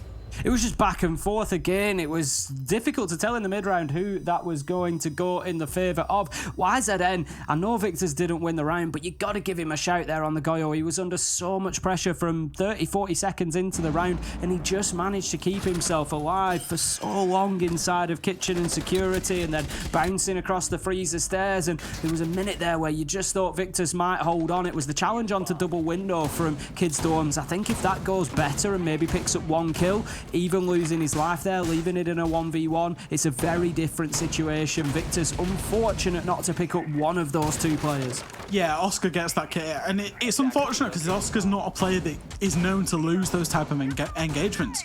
Usually he's solid as a rock, and he would have picked up at least one, usually the double kill to finish the round, and that's just the way Siege goes sometimes. Sometimes somebody jumps in a window and just gets the better of you, and it's that pure FPS. It's coming back to what the desk said in terms of tactically. Sometimes these rounds aren't clean, but mechanically all of these players are absolutely tip top. They can go with the best of them, as we've seen. You know, both these teams individually have taken out an EUL team in this competition. these guys can shoot, and they can shoot hard. So, you know, sometimes that happens, and it comes down to literally just one gunfight that wins or loses the round. Flexi just going to be getting set up in that top floor location. Pretty standard, really, for a meeting kitchen defence. They'll try to hold on to kids' dorms and prevent that kitchen side of plant from being able to go down. There's a couple of vertical holes that can be used to do so. So we would expect WYLDE to get in there, look to clear out this top floor, get some attic control potentially, and then usually plant from the rear stage stairs in towards the stage itself. Aces, he's going to take a lot of damage, though, trying to get himself into that top floor. Yeah, and we see how solo he plays. He does manage to get the refrag there as Skyty once again. That's 2 rounds in a row where he's just tailored himself to pure aggression. Skeptic's thinking about it, but he's a little bit more reserved. Isn't expecting the prone from Aces there, but does manage to flick him very well. Flexi's down upstairs, and we're into a 3v2 scenario just in favour of WYLDE. WYLDE once again sitting on top then, looking to get themselves a deeper advantage, but 3v3, they've got plenty of time on their side. That's the major factor for them. And also, look at Skeptic, look at Flexi, so low health, but Oscar, he manages to get up there and do some damage, taking down Giesler and managing to bring it now to a 3v2 advantage. Victus, as WYLDE try to get something going from above, and Jay needs to be careful with the use of those nanobots on the Finker because the toxic babes are coming out and the damage will be greater. It will be faster if he's breathing in whilst those nanobots are active, so just needs to be cautious of that. Still 1 canister left on the side of Skeptic, and he's going to hold on to that for the time being because with 1 minute 15 left to go, Victus, although they've got a man advantage, they've got a long time to hold on. And the one thing that the Army Band now realises is the fact that Valk can be in play in every single one of these rounds. We're not used to seeing her, and there will be information even when WYLDE hit this site on the site that they're hitting and where they're hitting. We're having to use a Fairmite charge for soft breach here, maybe a sound cue as Jay does drop in and will take a peek in security, does get punished, and the last player is known. Flexi throws an impact, throws the second one, BZ doesn't find the kill, Flexi picks up a double kill to end this round. And I must say, Ace, this game's absolutely frantic. The pace at which it's being played, the pacing of it is so much faster than what we normally see on an Oregon. It really is, and Flexi having a big round there, a couple of important kills and just working it at the end to get that double kill and finish off the round. So going well so far. Victus 2-1, losing only the top floor of dorms, which you sort of feel like is promising for them on the defence here. If they're able to lock down meeting without WYLDE ever really making any meaningful progress in towards site there, it really does bode well for them. They back down to basement, which they won originally. If they can lock this one down again, they could potentially be looking at a 5-1 here just by holding on to the same sites and getting that dorms locked down. Yeah, that Kid Storms, they did have a good idea of how to play it. They and one thing that Victus, and I think the differentiating factor between these two teams in terms of Kafe was Victus's micro adaptation in the game of having seen what WYLDE did in the first 3 rounds of a half, adapting to it on the next 3, on the latter 3. So Victus, having, as you say, locked down 2 sites pretty comfortably, you would expect them to have the adaptation to then lock down Kid Storms and, as you say, look for a 5-1 half. For WYLDE, I think that's one thing that they do need to focus on is just changing things up a little bit, of not being as predictable as they were on Kafe. On Oregon, it's much harder because it is a little bit more regimented. However, we are going to see that blitz as we did see yesterday. It's going to come in pretty fast, I think, as Jay gets the first kill onto Oscar spawn peeking. Big start, not allowing him to get that early advantage there. Jay looking alive and WYLDE ready to come and lock this one up again at 2-2 on the scoreboard if they get the opportunity. It's certainly a good start for them. Jay, he's going to continue pushing rear stage stairs, look down to get control over the pillars area. Ace is ready for this blitz rush that we've seen a few times. There goes the Gon 6, but they may just wait for Jay to get himself in position on rear stairs and start to make that challenge in towards pillars because they don't want anybody pushing them from Shyko side. Flexi is going to be forced away there, and that might just be the opportunity that they need. The man is moving down on the stairs, and they need to deal with this Malusi. That goes in fast from Jay. Once again, manages to find a double kill on the Harry Potter player and the Highway player, and it's all up to Skyty in the 1 versus 5, wondering what's gone on because no breaching has come in. We're not playing conventional siege here, as BZ does manage to find the plan in terms of sight. The Nomad trap goes off twice, which means WYLDE have a great idea of where the player is coming from, and Skyty is going to go for a very long rotate. He's going to try and get himself all the way down Freezer stairs, and WYLDE, well, they're just chilling inside. site. They're proning, they're chilling. They're not even going to go chasing too hard. Skyty might manage to find himself an exit frag here because I don't think they have realised that he is coming down freezer. They certainly know now as he pre-fires a sink by all accounts. He's going to take a quick peek and Gisela will find that kill. A flawless round coming out of Wild. I was talking about their adaptation, how scripted they were previously on Kafe in the second time that they attacked or defended a site. Here it is. They've adapted. They've managed to find themselves a flawless round, and I really like that coming out of Wild.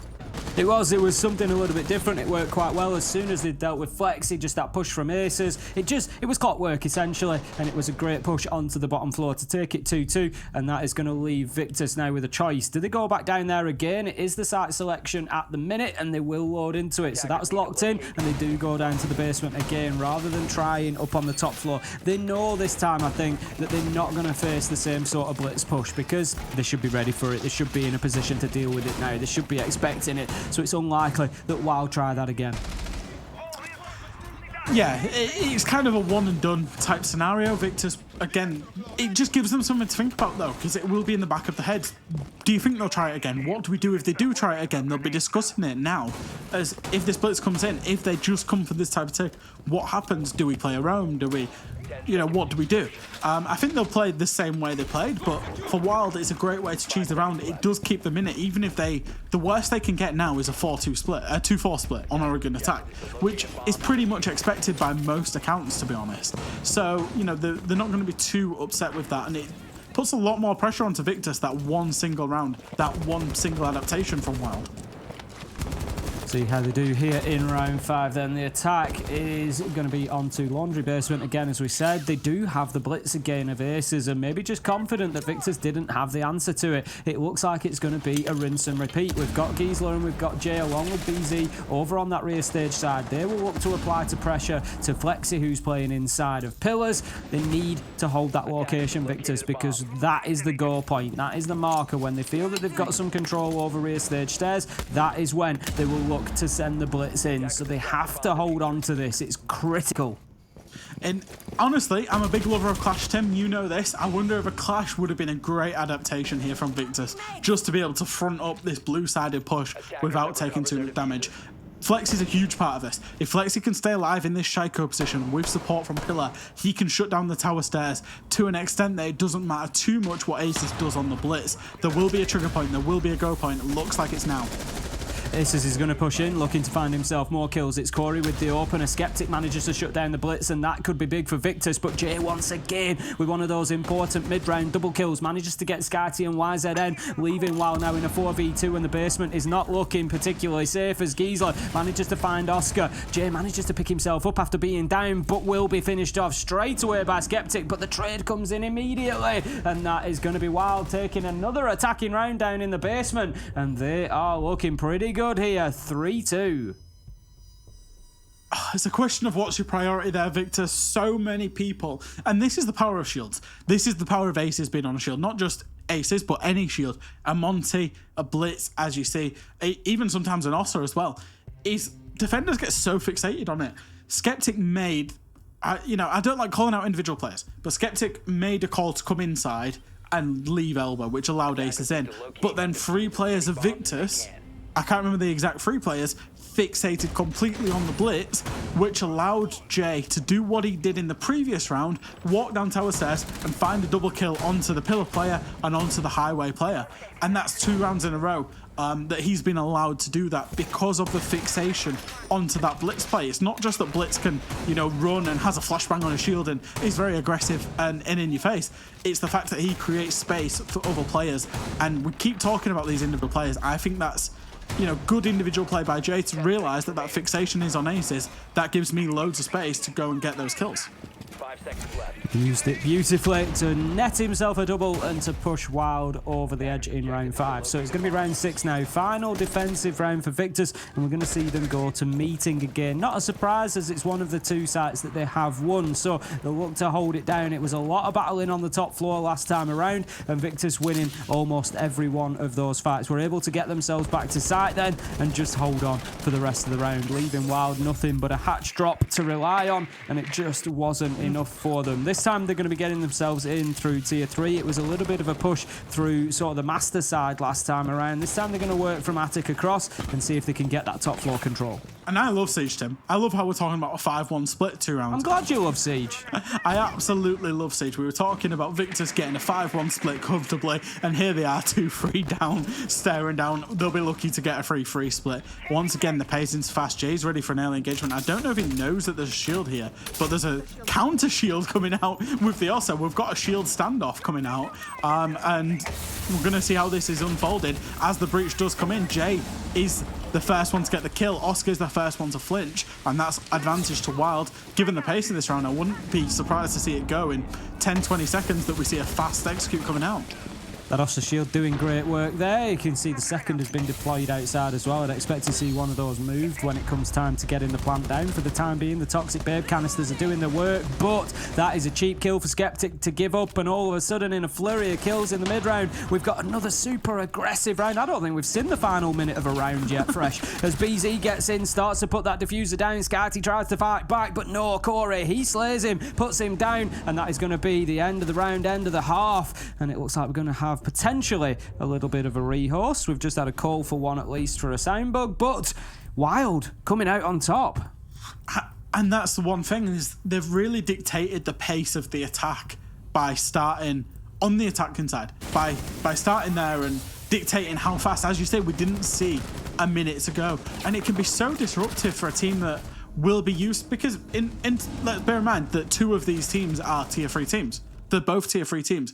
What they're used to playing against is teams that do the default, that take it slow, that, you know, kind of just work through the default, as you will see a lot of teams do, that don't really bring that increased pace. Whereas Wild have brought that, managed to find themselves 4 rounds on the attack when really it was looking quite dire. As we said, we were talking about a 5-1 split to Victus. I called for them to have that great adaptation in rounds 4, 5, and 6, and we saw it there. We're just having that quick rehost that I did mention before, and we never like to call them 100% because obviously it needs to go through the admin team. They need to okay it and everything else, but we've got the players out of the server. We'll get them loaded back in. The sound bugs tend to be pretty quick rehosts, so we should be back in a minute or 2. It's literally just a case of getting out and back into the lobby. That will sort the problem. So, as you say, advantage Wild now, and they move on to the defense. Fresh. Important couple of rounds coming up for Victus, particularly this first attack for me. They're almost certainly going to face attacking down in Laundry, I would expect. And they need to get that win. And I think the Laundry attack doesn't suit. If we think back to Kafe and how Victus attacked it, is they basically lurked. They waited for Wild to get a little bit active on their feet and move. Now, if Wild just turtle up and play the power positions and play a utility-based game down there, that doesn't lend itself to how Victus want to play this game. And that's where I kind of worry for them, because, as you say, it could snowball, because that would be very quickly a 5-2 going into Kid Storms. It's a case for Wild now. They've got themselves into the position of they don't even need to just win the primary sets. They just need to win basement, and that will secure them overtime over the course of their 6 defenses. So they've got a lot of opportunity to do just that as well. And I do worry. I think, you know, this is Wild's, at the halfway point, this is Wild's game to lose rather than Victus's to go and win. Absolutely. We're going to be getting back into things very, very shortly, and we'll see how this one concludes. If Wild are able to get themselves the win here on Oregon, we will go to the decider of Skyscraper, which could be a real interesting one between these 2 teams. I love seeing a bit of Skyscraper. We don't always get to see it too often, so the prospect of that is certainly an interesting one. And these 2 I'd just love to see more siege between these 2 teams at the minute, because they're really going at each other. I joked there, I don't think we've seen the final minute of many of those rounds in the first half. They really are not messing about. Now, interestingly, we're up to the top floor for Wild to kick things off. They've trolled us. They're not going down to the Laundry. They're going to be heading straight up to that top floor. Victus, let's see if they bring the Ying along. Nothing on the lineup at the minute. It's all sort of screaming that it's going to be more of an Attic and Master combo push, but the Maverick gets dropped away in the attacker repick, so maybe not going for the attack for the Attic side. The curious one for me is Flexi on the Nomad, because realistically, if you're going to set up for the fact that you've got nades and a buck says that you're looking for a west main, a west clear. Across from the west, you want to play below the site and then vertically up the site using nades and buck to kill, and then go for a double window plan, as we saw Wild go for. However, if you're doing that, where can you be flanked from? Because you can't, because there's no staircases up to small tower, etc. So I'm wondering where Flexy's going to play his nomad traps, and if a better operator could have been utilised. For example, another set of nades. Maybe it's a bit of a split push coming out, where a couple of players from Victus will do that, and a couple will get themselves in on the other side of the map. I don't think this is going to be a conventional take by any means. I think it's going to be a bit of a split, as I do say. Flexy just holding that long angle for the time being, trying to support this push forward from SkyT and Septic as they try to get themselves in there and into kitchen, clear out, as we saw, that key kitchen security area that defenders like to play in. Now then, Oscar, he's going to move in quietly here. I think that was a single hit on a barricade and just a little prone crawl underneath to get himself in position, but there's nobody down there at the minute. It could, however, leave the knock able to really surprise the defenders. WYLDE are not contesting this mid-floor nearly as much as Victus did. I don't actually think, just from the silhouettes, that there's a player down there, which means this buck is going to be vital in terms of clearing out. The yellow ping does come out from Skeptic. Will there be an upnade or will it be a buck in terms of getting this kill? Even though there's nobody on the mid floor, it seems that Victus are very reluctant to go and push through towards Zulu. The yellow ping does come out, the nade goes from below, and there goes Corey's life. He should be experienced enough to know that you cannot stand still, especially when the mid floor is in control of the attackers, and this up nade meta is just so prevalent. Does end up losing his life. That's the 1 eye off the board. Most of his utility will have been expended by now. So if you're going to lose somebody, at least it is the 1 eye. It's not a C4, it's not a smoke. Seeing the power of the yellow ping there as Oscar able to absolutely pinpoint accurately deploy that grenade for the opener.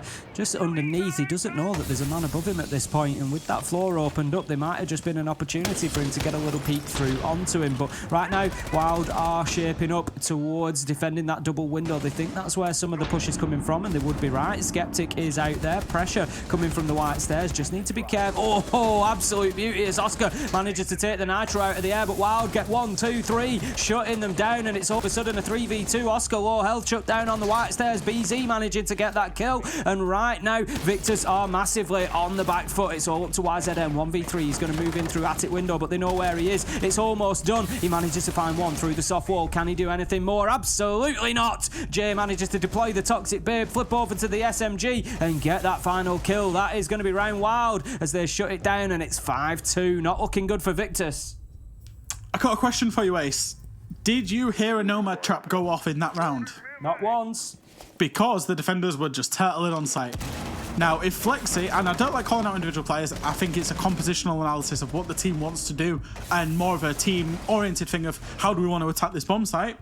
If Flexy is on Ying there and goes for a double window plan, that round was absolutely free from Victus, free for Victus. They could have had it so easily with a double window oriented push. Instead, they were trying to force the way up white stairs, and the defense can just completely just front it up from the back line, from trophy, from, you know, the games kind of area with the rotate into the closet. And once again, it's Victus showing their frailty in that late round.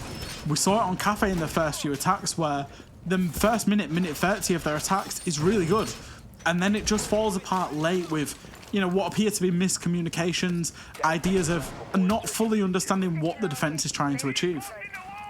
We could be in for a quick finish on Oregon if this continues. Heading down to the basement now, there's a good opportunity for WYLDE to get themselves onto that map point. If they can take this round, they will be 6-2 up, and they will need only one more. So Victus, now is the time to start fighting back. You don't want to give up another round and then have to come back with no mistakes to burn. You need to start, you need to send a message here and now. YZN, he's going to be heading down to bunker to begin with. Flexy may join him, but it looks like a bit of a rotate is already on the cards as the Toxic Babe canister was deployed. It's going to force them round to Big Tower. Victus again, it's, you know, and again, I'm looking for them in the late round. I'm not so worried at this point. They seem to have a really good idea. As you say, they're going to go for that Big Tower side across rather than clearing all the way from west, which you can clear from any area, but you do need to be careful, more careful of flanks if you don't clear from the west, which is why you see the drone up on the top there. I love that drone position in attic, because if you're not fully clearing the map, then you need to have those flanks absolutely covered. YZN, SkyT, they've now got themselves established in tier 2. It won't be long before they're in tier 1 as well, as another drone, even though they already have one, is going all the way to attic. So they must have an idea that somebody, and it was BZ, that was playing across there.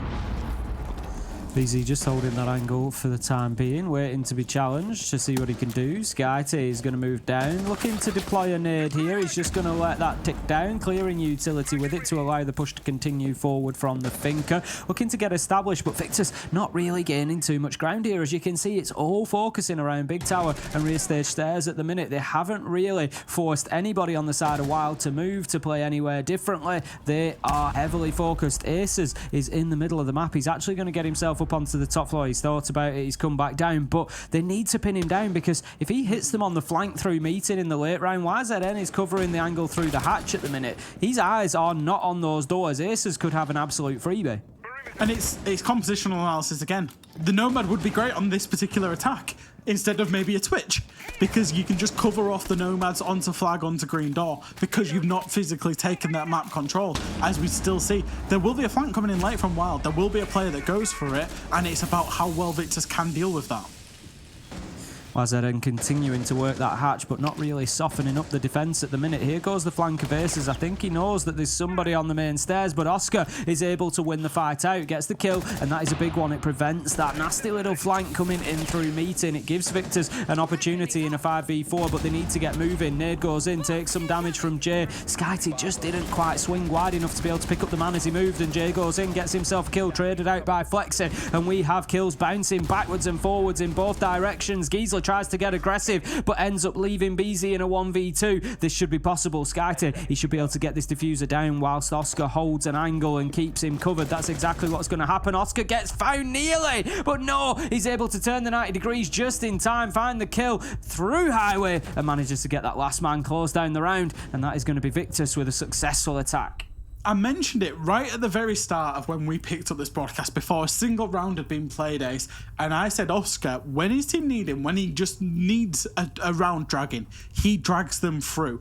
I don't know if he had a sixth sense or if it was good intel or whatever it was to get that first kill onto Aces, because Oscar was in a sandwich between BZ and Aces. He was caught on the army stairs, managed to get himself a kill and get himself across with the main push, knowing that if he did that, once he'd killed Aces, there would be a 5v3 on site and they could win it out in numbers advantage. That's exactly what Oscar did. It was a massive play from him. Individual play, and like I say, maybe a little bit of sixth sense, because I think on the balance of it, Wild had a really good shot at winning that round. And Victus, again, I talk about the compositions, didn't make a lot of sense. The fact that they would go for a tower and blue take, which is kind of, that was when Oregon was reintroduced to the map pool. That's what everybody did, without covering off all the flanks. So yeah, it was a good round ultimately, I think, from Oscar that won it. Heading into round number 9 then, we're going to be seeing dining. Use of the third choice site is something that Victus did on their defences as well. They weren't scared of moving away to there, even if they had others at their disposal. Wild do have an opportunity if they wanted to go back down to Laundry, but just deciding that Victus obviously too far ahead of the game there and they don't want to be risking it. So this time they're going to try to hold out kitchen and dining. It's going to come down to a lot of battle around small tower, I would expect, which is why we've got Giesler in there, but for the time being the push is coming from the opposite side. Big Tower potentially looking to get that top floor control that we've spoken about. Is very much the same here on dining as it is on meeting. They're going to look to get themselves into dorms and hold that down, so the movement is going to come through attic. I like this from Victus because I think they've realised there's a small tower hold coming in with a Jaeger, with a Wamai, which means ultimately you probably need at least 5 burn in terms of burning out the Jaeger ADSs and the Wamai Magnets in order to get rid of that shield in terms of top small tower and dealing with all of that. You look on the composition of Victus, 8 nades, 3 burns. So they physically can't do it. They would have to waste grenades to try and burn out utility, which is not what a single team wants.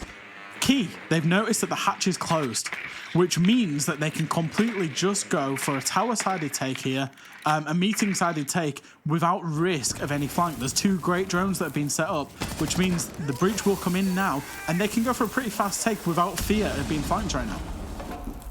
YZN just going to get himself on the angle in a second that the thermite has opened up. The exothermic charge successful, so that is the plant spot available. As soon as they get the top floor control, they should be in a position to think about getting down there and putting the diffuser down. Oh. But YZN punishes himself, hits himself with a nade, and that is not what Victus wanted.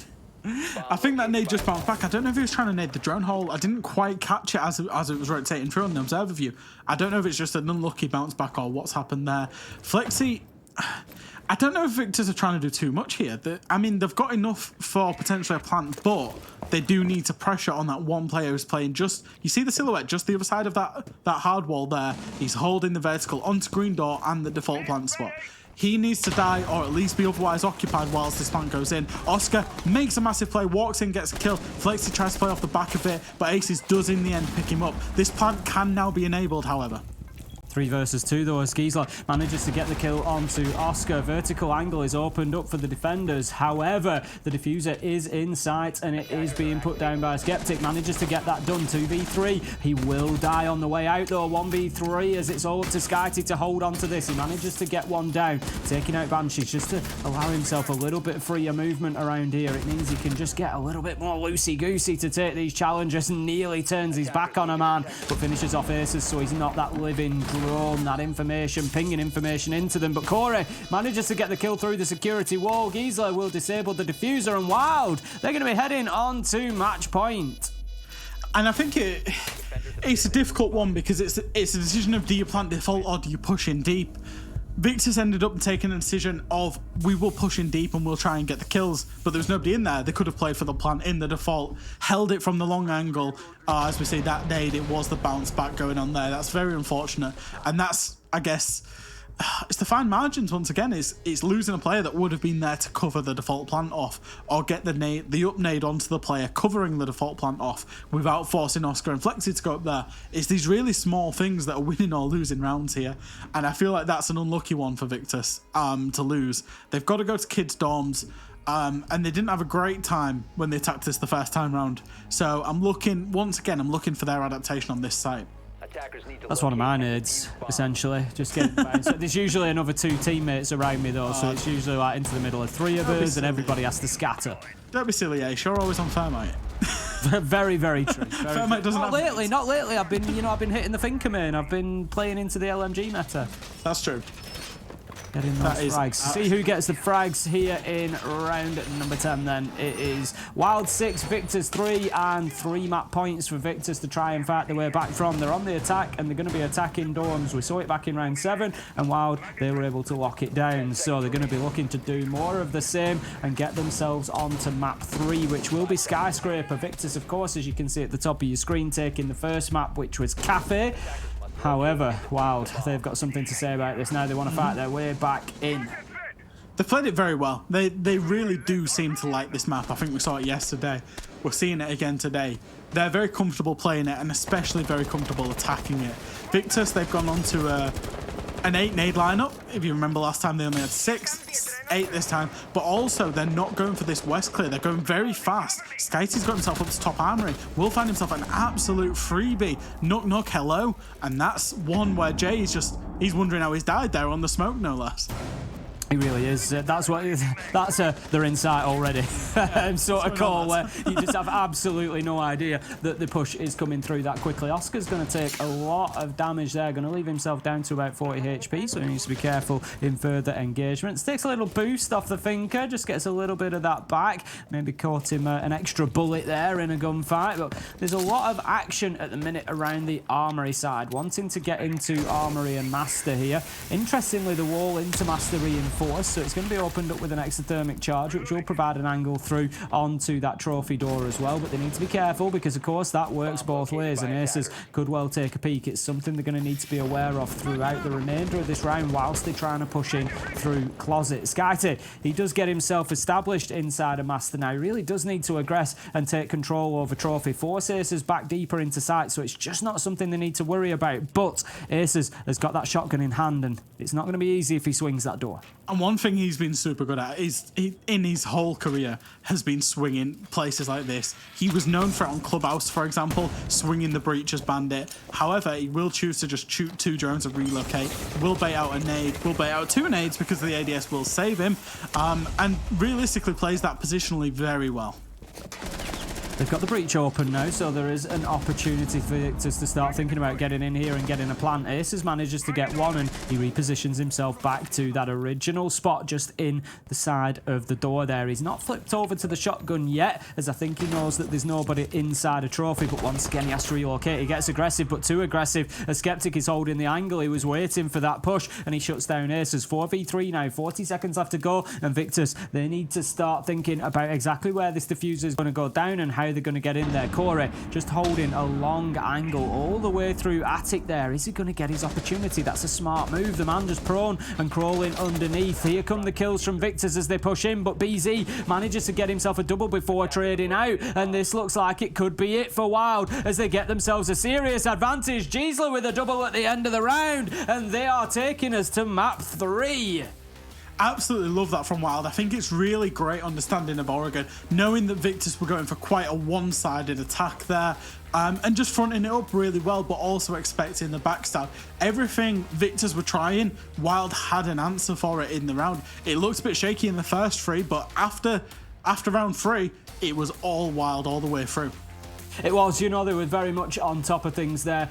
Much more impressive performance from them than maybe we saw on Kafe. They've just turned that around on Oregon. How do you think that affects the momentum going into Skyscraper? Oh, it's a difficult one because both teams have won on their map pick, but I think Wild were much more convincing. And Siege, I talk about it a lot, it's a very momentum-based game, and if you've just had a convincing win on your map, then taking that into the decider, you'll be the ones that are fancying it that little bit more. Well, we're not going to have to wait too long to find out. We're going to have another one of those quick breaks. We'll let our desk break that map down for you, and then we'll be back with map number 3 between Victus and Wild. It's going to be Skyscraper, so don't go anywhere.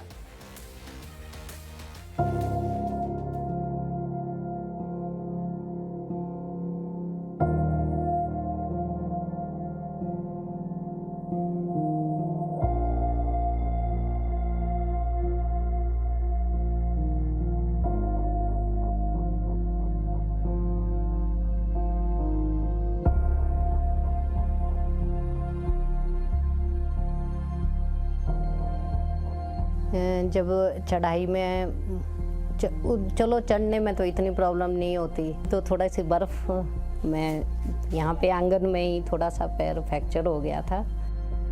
मेरा नाम सीमा ठाकुर है, मैं housewife हूँ।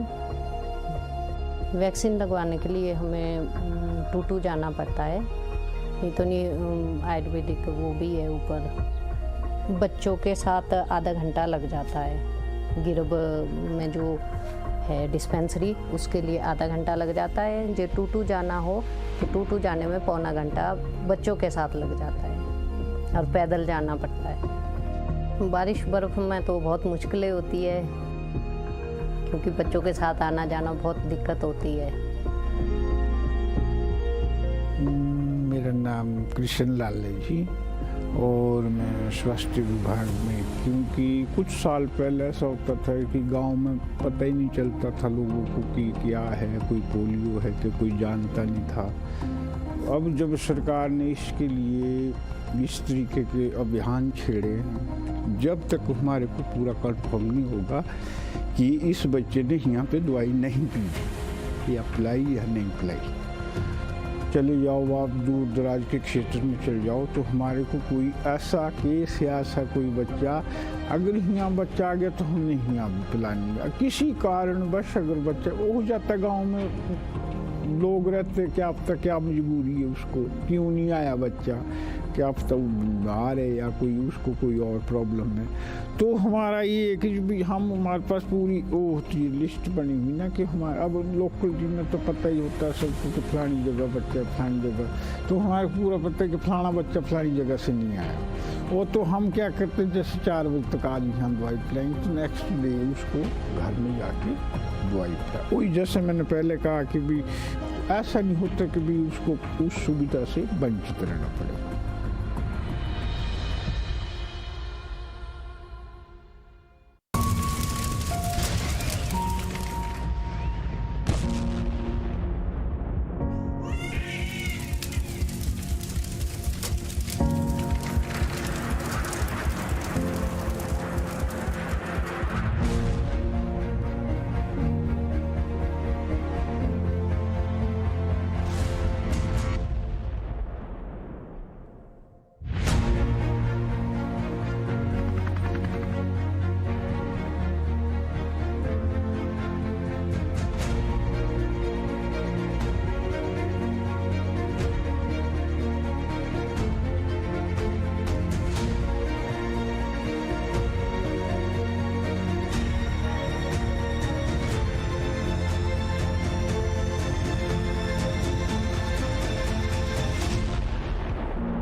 live in 3, 2, 1. Beep Boop live.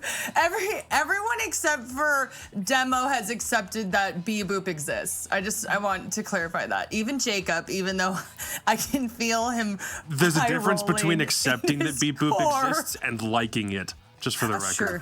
That's true. I think there's the circles are two separate circles, and we just leave it like that. Don't put me in your we category. Come on. Oh my gosh. Okay, Beep Boop. We digress. He's getting us back on the rails here. So Wild woke up, everybody. That was a much different map too, to say the least. They were fragging out Jacob. Honestly, it just seemed to me Victus was never able to find their footing. It was a pretty dominant performance from Wild.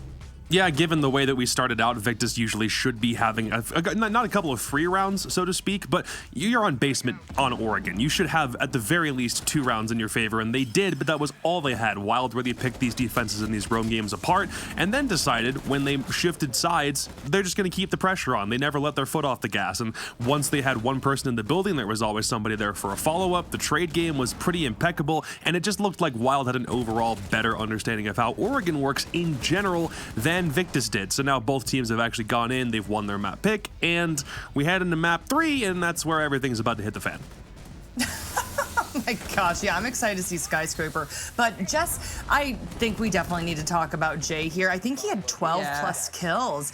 Really impressive performance. Yeah, and it's nice because you can get him on the Finker on attack, you can put him on the smoke on defense, and, you know, the man can frag out regardless of his role, position, weaponry, etc. In fact, I will say, though, some of the best fraggers on attack are some of the best SMG-11 wielders as well, so sometimes it does come hand in hand, and that compositionally just happens as a result of that player and their experience. But Jay, for me, is a sort of a breath of fresh air. He always seems to understand what his role is in that kind of push, especially on attack. You know, I have to hold this hallway, I'm going to do it with every piece of utility, I'm going to do it with all of my gusto, and if there's an opportunity to take, he doesn't really balk on it as well, and I find there's a lot of players that will overthink it, so it's nice to have a player like that who can act on the information, be able to solidify, and is very clear what his role is in a round. So yeah, I think he'll keep doing well, plus obviously the fragging potential. Yeah, okay, so I'm excited. We're moving on to map 3 here, and it is Skyscraper. So I want to. Yeah. I see. First Jess. ever, let's go. Yeah. So what are y'all thinking? Jess, I'll put you in the hot seat first since you were rubbing your little hands. Yeah, no, I'm rubbing my hands, probably because I was one of the biggest critics of Skyscraper when it was added to the competitive map pool. I still am. I think it is a ridiculous addition. So if you're going to force these teams to play on a map where it's the same old, I want to see when you take the reins off of a team a little bit more. This is why we're seeing these two teams probably way more frag heavy than we would see them usually in like a tier 2, tier 1 capacity. I think that you're going to just see some wild like jump outs. You're going to see people peeking windows they would never peek. This will really get like scrappy, and that's probably going to be the most exciting part about having Skyscraper as the third map, because no one else wants to go there when they know every window and every door is about to become an absolute murder scene. Yeah, you have to call the preparation of a new map like this into question for teams that are at a T2 level that probably don't have to worry about absorbing it into their map pool when they know it's 9 maps total. They have so many different options that they can throw out there. But now it's Skyscraper. So whether they've played on it or not, they're now in a situation where they've got to play in a system that's probably a little bit healthier than ranked in Europe. So we'll see how it translates here. All right. Yes, very excited to see how it translates. So let's head on over to Ace and Fresh in the Cyberpunk basement. Beep-boop. 3, 2, 1. Let's go. Having too much fun with love this. Beep-boop. Much smooth. No sneezing this time, which, we love to see. So a little bit smoother into the basement we go. We're going to be getting into map 3 very soon. As we've said there, it's going to be Skyscraper. Maybe a bit of an opportunity fresh for these two to really go at each other and try and get this win and on their way to the final. Yeah, I feel like both teams have played their very default map picks. Kafe and Oregon maps that have been in the pool a long time. They've both played their picks very well, managed to find the win. And now we're on to a new map. We're on to a map that we've not really seen either team on. We don't really know what to expect out of both of these teams on this particular map, because it's a map that comes up in best of threes. It's not a best of 1 base map due to teams believing that it is quite defender-sided. I'm interested to see how Azami will play into Skyscraper. I know she was banned away in Oregon. I feel like she might be let through in Skyscraper and played in Skyscraper, so I'm interested to see how that particular interaction comes in. Yeah, and I'm sure. Well, we'll see. We may have the Azami ban. We had the Azami ban on Oregon. Let's see if it comes down again. We are going to get into those bans momentarily. We're going to zoom over the top of our virtual arena, and we'll get into things here. So there's only one team that can come away with the win here, best of 3, and we are on map number 3. So it all ends here and now. Both of the maps so far fairly close. The last one a little bit more of a lean towards Wild, but still very nearly going the distance. Are we expecting another close one here, Fresh?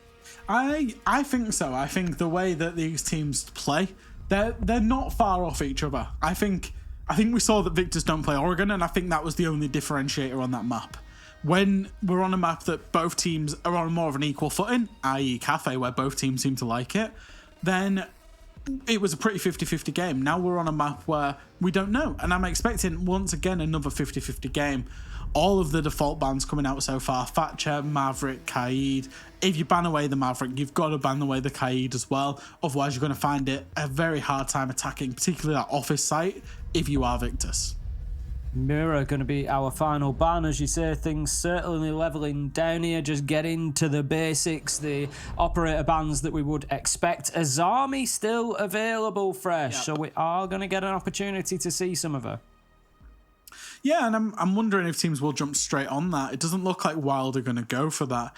I'm thinking that there's a lot of places that you can potentially, wherever you might play a shield, you could play Azami, and there's a few shield spots, particularly on the karaoke T defense, but I think more so Azami will come into her own on the office side, where it's about a lot of holes, a lot of long diagonal angles that you might want to try and hold. We're going to see a castle coming out, and I'm wondering if that's to enable kind of a full horizontal roam for WYLDE, or whether they're going to do something a little bit funky with the below. However, we've got a rehost called, so we might end up back to us depending on if that's granted. So we're coming back to us, unfortunately. And we will get back into this game, as soon as possible. But yeah, the castle thing is interesting for me, because I wonder how it's going to play out, whether it's just to try and deny window play, whether it's going to try and enable mid-floor roam, because I think that dragon kind of terrace area is one that attackers try to get on to completely cut the roam in half and try and get defenders as they're heading back. If there's castles in play, then you might see that coming out and a horizontal extension coming through from WYLDE. Yeah, just trying to play it a little bit further across the map and prevent the attackers taking that map control. Well, we've got a little bit of time, and we'll just basically get everybody loaded back into the server. We had one game crash, so they'll get rebooted, and we will be back with them getting map 3 underway very, very shortly. Skyscraper will be the decider between these two. WYLDE carrying a little bit of momentum that I feel there. Victus, it feels to me, Fresh, like they have to shake off Oregon a little bit. Yeah, I think so. You know, that's why you've got your coaching staff and the experience of these boys. Obviously, they play a lot of best of ones in their national league, so best of 3 is a new experience. They've lost a map, so be it, but I think they'll be fine. I think they're a mentally resilient team. We saw that if you think all the way back to Kafe. They had 2 tilting rounds in a row where they lost I think it was a 5v3 and a 4v2. When you lose those rounds, it's very easy to tilt and you need to show a lot of resilience. And they did that then. So I'm expecting that even though they've lost the map, they know it's a best of 3. They know it wasn't their map pick. They know they don't really play the map. They can come up with, you know, even if it is just excuses, they can blame it on something else. Oh, we don't play the map. Oh, it was whatever. And they can go into the third map and have a fresh mindset, so to speak. A little bit of a mental trick just to, like you say, wipe the slate clean and just have themselves a good start on Skyscraper. So they will be coming on to Skyscraper on the attack. In terms of attack defense, what are we expecting here, Fresh? Are we seeing an advantage towards either side on Skyscraper? Generally, the defenders have had a better time of things. I think it really is dependent team from team. And the one thing that I noticed certainly through the kind of back end of last year and the start of this year with the back end of last stage and the start of this stage and, you know, the tournaments that have been in the past few months is with Skyscraper, it's all about teams' decisiveness on the attack. If you get hung up in the kind of middle of the map, the terrace, the dragon side, if you get hung up there as attackers and really try and spend a lot of time to take that control, then you can really get caught out on time in terms of attacking it. However, if you're decisive with your rotations, as you see in other FPS titles, for example, where teams will very decisively just click and they will rotate to a completely new path in a heartbeat. If teams do that on Skyscraper, you have a really good chance as attackers to win the round. So I think it depends on how teams play it as to whether it's a defender-sided map or not. That being said, teams have given the choice, I think, do prefer to start on the defense side because that office side in particular, that site and the karaoke tee, they can be very hard to penetrate depending on how the defense is set up. I mean, you know, as you say, though, those switches, those rotations, those mid-round adaptations, it's not really something that we've seen too much success with for Victus so far today. Yeah, and it's one where they haven't had the mid-round adaptations, but they've had the round-to-round adaptations, i.e. setting a plan at the start of the round. As I say, it's always the thing that intrigues me most, actually, when I'm casting and when I'm analysing, is the rounds 4 to 6. Is if you think of a full rotation, you go to Site A, Site B, Site C, Site A again, Site B again, and Site C again. So how do teams adapt in those rounds 4, 5, and 6 when you've already seen a defence or attack once? That's what Victus have shown their strength at. Where they need to improve is individual decisions late round, especially when they're on the attack. And I think that's what's cost them so far across their 2 attacking phases that they then need to look at going into Skyscraper is, we do the minute 30 really well. How do we do the second minute 30 of the round really well? Well, we're zooming out there, so I think that might mean that we're going to be heading back in. There we go. We're going to get everybody in the server. We're pretty much ready to get into the round. We're ticking down towards that prep phase, and we will have the same operator lineups coming through. So Victus here going to be attacking onto Karaoke and Tea Room. As you said, likely as the attackers to try and get themselves in through Dragon, through Terrace, take control of that side of the map, cut off any defenders coming back, but they might just have an extension to play into from the side of WYLDE. So let's keep an eye on that and see exactly how they're setting up, particularly those castle barricades. Yeah, and that was the curious thing for me, especially with the Aruni setup as well, is it's going to be at least some kind of utility for the attackers to work through.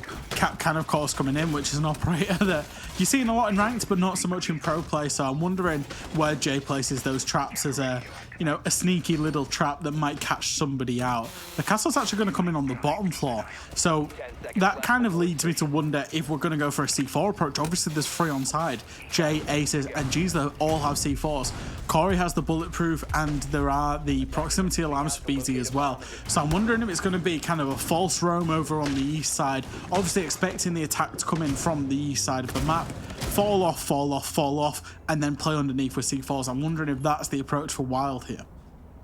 Well, the push is certainly mounting from that east side to begin with. We've got at least 4 out of 5 that are going to be heading straight in that direction. YZN just pushing up a little bit further, getting onto the balcony that will go towards Geisha window with the Twitch, maybe looking to clear out any denial that's going to prevent them from getting through that wall. Should there be any in place, it would be Newt Jammers.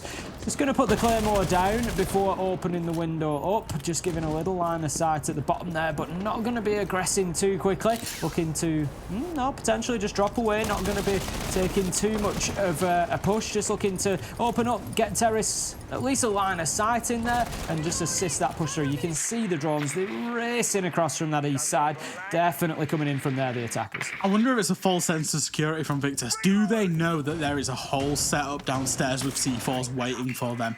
The fact that they might be able to shotgun in right now may give it away, and that's what they've got to, and this is the decisiveness that I talk about, because teams can get hung up on this.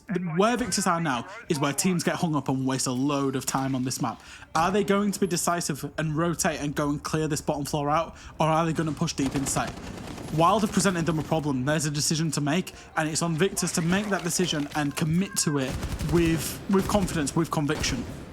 Skyty going to take out the default cam, get himself established inside a drum. We've got Oscar over the other side. That was the nitro coming out that you suggested might be the case. Fresh, it's not going to catch anybody.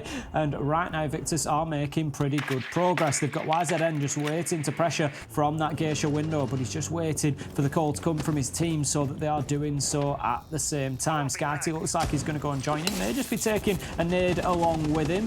One will be burnt to take out the laser gate, and the opportunity is there. Jay looking for the slow peek across, but going to be punished by Oscar as he manages to find his head, and he will clear out a second laser gate. 5 versus 4 now for Victus, and Skyty able to start working underneath. He's got a little bit of information to hand as well to try and help him clear out the man in Geisha, but he's not going to be successful. Corey on the Aruna able to just lock himself in place and stay in there for the time being. 30 seconds left to go, and Wild are just holding on here. They're just looking to hold those angles, keep themselves alive. Corey gets taken down by an aggressive YZN Flexi. He goes in, gets the kill onto Aces. It's all falling apart as Oscar gets another. It's all up to Giesler as he tries to just battle back from anything. He cannot even get one. Flexi finishes off a flawless round, and Victus take the first attack. I liked that from Victus. They had an appreciation that there was the downstairs hold, and I think realistically from Wild, they need to trust their strat a little bit more in that particular setup. They didn't go and challenge the downstairs. They had all this castle and utility for the downstairs and the C4s below, but look how easily they gave it up and came back up to the top floor is what worried me there from their setup, because I liked the setup. It was leading itself to good things in terms of allowing the defenders to win the round based on time. However, they rotated way too early. Obviously, they then gave up the Geisha control. Because they gave up the bottom floor, they gave up the up nade onto the mute jammer, gave up the Geisha wall, gave up Geisha control, and gave up the round. And it's really how these small things can just cascade into a round loss. And I think if Wild just trusted their gut a little bit more, stayed downstairs for another 20-30 seconds, they would have had that round. We're heading back to the same site this time around. Going to be karaoke and tea room for round 2. As you say, Wild just going to have to mix things up a little bit, try to get a few of those opening kills and allow that bottom floor strategy to work out for them. Just setting up pretty similar to last time. We've got the lines of sight opened up. We've got no cap cam this time, so that is going to be a change. Gone over to the Echo this time, Fresh.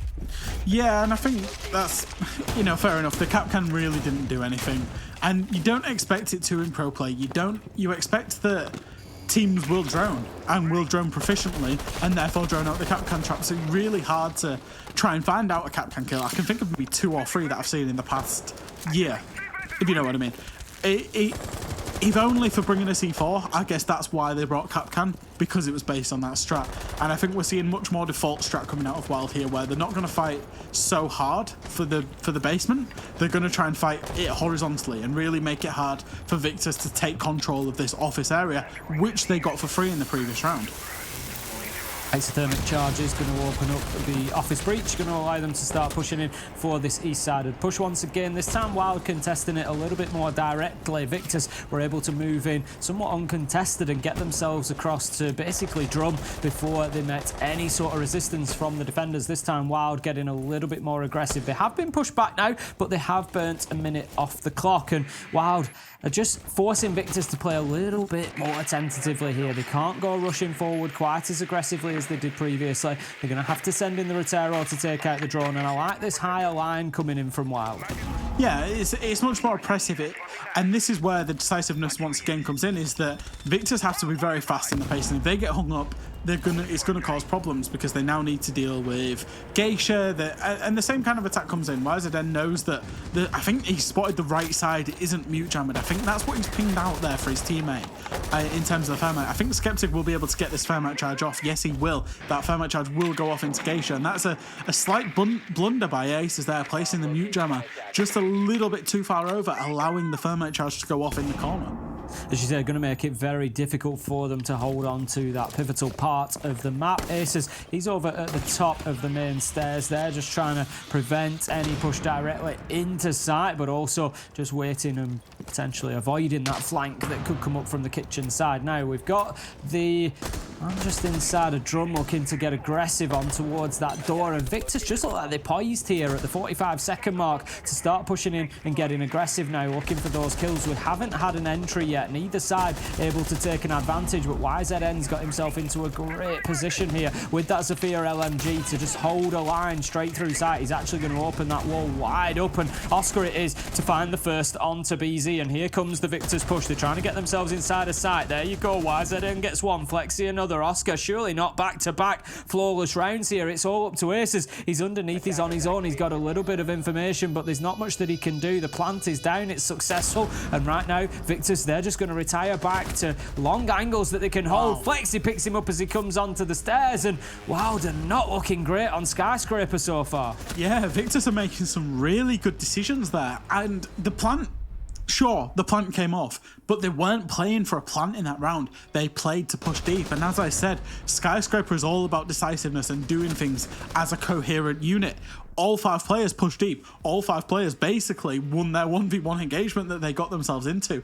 As you said, they were poised, and we were looking for this late round communication between Victus in this map. It's not been present on the attack in the last 2 maps. It's present here because these have been 2 of the cleanest rounds on Skyscraper on Karaoke T attacks that we've seen in a long while. WYLDE, they're going to go over. They're going to move away from this site. Get yourselves over to office. I think that's the right play for them. I don't think that there's an adaptation that they can do now, because they've tried 2 different strats on that site, and it's been flawless twice by Victus, and that realistically is Victus saying, we came here to play. We came here. We're not just going to rely on mechanical skill. We've actually strategically got that particular site on lock. Yeah, I think at that point, Victus, you know, they'd be quite happy to take another 4 rounds of tackle karaoke and see the way that's gone. So as you say, WYLDE, yeah, definitely right to move themselves over to Office Exhibition. Basically, what we're going to see here from Victus, I would imagine, is a little bit of a mirror image. They will send some across from the west, but they'll probably try to get that wall open as well. That's why we've got the Goyo canister over there, the mute jammer, just to try and protect that office. But it's difficult to aggress directly from that wall sometimes, because you have got the potential for the run out on the door. You've got to have a man there covering it, but you can see there 2 of those Goyo Vulcan canisters have been deployed on that wall, so it says that WYLDE are expecting a strong push from that side. But looking at the silhouettes as well, they've got plenty of manpower over towards the west to try and hold on to that. That Wamai Magnet is going to catch one of the upnades from Flexi there in terms of getting the breach. He will send another one to make sure that there's no mute jammers or any potential electricity. There's none on the side of WYLDE, so that single wall will be opened. But that's 2 nades expended, and that's a great use of a Wamai Magnet by Gisela there. Once again, we've had a minute of not too much action, and I think Skyscraper is poised for that in terms of the map. Is you see a lot of setting up and a lot of quote-unquote dead time where teams kind of jostle for position without ever really taken any engagements. However, Victus they've been quick. I think they've also got the office breach off as well. So that's both breaches achieved within a minute 10, which is good pacing from them. And what it means, and I like this, I love this decisive rotate, go across to the T side, clear from there, and then late round you can have somebody backstab with 2 breaches. It makes it so hard for WYLDE to play and feel safe literally anywhere inside of sight. Challenge is going to come onto that dragon window. It's going to be the Thermite. He dips away a little bit. Skeptic gets the drone out. He's just going to, no doubt, spot the man playing in behind the dragon statue there, we would expect. He's let him go if he doesn't. He's also needs to be careful. Ace is just holding a tight angle on that barricade there, just waiting for anybody to hop their way in. But Victus are making reasonable progress so far. Aces has been forced away. We can see shots being exchanged with the man in dragon by Oscar. And with a minute left to go, Victus is shaping up pretty well. One thing for WYLDE is they've got 3 C4s and Maestro cams on hand, so if they decide to drop down and play C4s from below, it might be a great idea. You're seeing the double reinforcement come out here. I'm wondering if that's their line of thinking, is we can play C4s from below, right in sight, and then play C4s. As Victus, they're going to look to make an entry. Once again, they probably flood sight, they probably try and play for the kills, and then see where they're at. 35 seconds left to go, and we're likely to see a late round bloodbath here as Flexi starts to try to push in, but no Aces able to swing a peek, gets 1, gets 2, and that is going to give a strong advantage. Now YZN manages to get 1 back, but it's a 4v2, and it's not looking good for Victus on this attack. WYLDE, they just needed to switch it up, but here come Victus. Skyty manages to get 1, he's going to have to get 3 more. It's going to be BZ to shut him down, and WYLDE always in control of Office Exhibition, able to close out round number 3 and get their first defensive round on the board. That big double reinforcement came in clutch because it provided Aces that safe space, that power position to front up the attack that was coming in towards those top house stairs, kind of VIP area. Managed to get the double kill and really stunt that side of it. It then made it very one-dimensional from Victus coming in from the terrace side and the breach, and it was just able to be fronted up. It's all about decisions in that mid-round, and I think that's one thing that WYLDE have been good at, is those mid-round adaptations of deciding, right, we need to reinforce these walls, let's just double go for it and hope they don't rush us at the time. That's what they did, and it worked out wonderfully for them. Heading down then in round number 4 to Kitchen and Barbecue will be the site that WYLDE choose to mix it up on. They're not going to go back to Karaoke and Tea. No surprise, after the 2 rounds that they had there, Victus showing a great capacity for attacking, but this is going to be fairly similar. They're going to want to get in and take over the similar area. They're going to want control of Geisha particularly. They want that hatch locked down, and as attackers, that's going to be the initial focus before pushing down onto the site itself. So WYLDE, they're going to have some top floor work to do here. And they've been forced into this, right? I think in an ideal scenario, they'd love to go and defend Karaoke Tea, but Victus was so good at attacking it that WYLDE are really going to have to make this territory site work for them. It's clearly their third choice site, but it's going to have to, by virtue of their first choice site being flawless twice, it's going to have to step up for them. And it plays out very similar to Karaoke Tea. I actually like it a lot more than Karaoke Tea as a bomb site because the attack and defense looks very similar. The attack generally sets up from this office side, goes across in the east, fights for Karaoke and Tea. However, the defenders have that fallback option down the hatch to then play site, and it adds another layer. It's similar. I know you didn't like Cocktail on Kafe Ace as a site. Yep. Fairing reading. It's a very similar approach in terms of this site in the way it's attack and defended. Absolutely, yeah. Like you say, it's just that opportunity to waste that additional 30 seconds that you don't have on the top floor site. So we'll see if that is what WYLDE need, or whether Victus are once again able to cut through them like a hot knife through butter, which they were able to do in 1 and 2 when they went on to Karaoke Tea. They're making good progress from that east side. They're going to get themselves established inside a Dragon and Terrace any minute now, and they will look to then push on from there. We can see a couple of players just up ahead of them in and around Geisha. Geisha's a real key area for this site. It tends to be the corner that teams really want to hold on to. Now then, Oscar, he's going to look to dump a nade in there. The challenge did come in, but nobody found Aces. He does manage to get an opener onto Skyty, and that could be a big start for WYLDE. Yeah, and I think it is that the middle of the map. I hate saying it, but that kind of terrace Dragon area is so hard to clear out, especially when the defenders are holding it, and then you've got that redundancy of the site actually being below. Aces have managed to find the entry pick, and they're going to be much more stubborn in terms of clearing that ground. Victor's going to spend so much more time clearing it, and they've got a Monty on side, which means they might in the end, they do have redundancy. They do have a plan B of walking behind the Monty of Skeptic. However, he's currently alone. It looks like he's on a bit of a scouting mission, to be honest. Needs to be careful he doesn't get himself caught up in a crossfire here.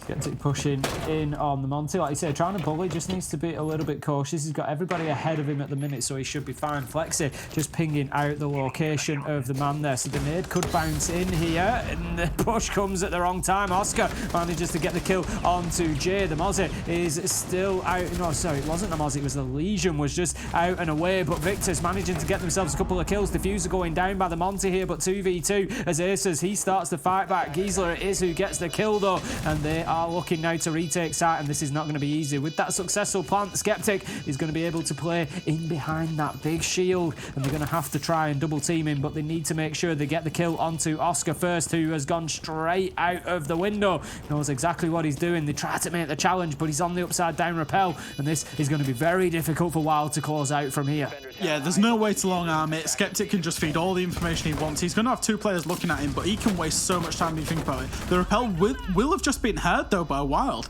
as Oscar has made a rappel, which means they're going to have to pick the window.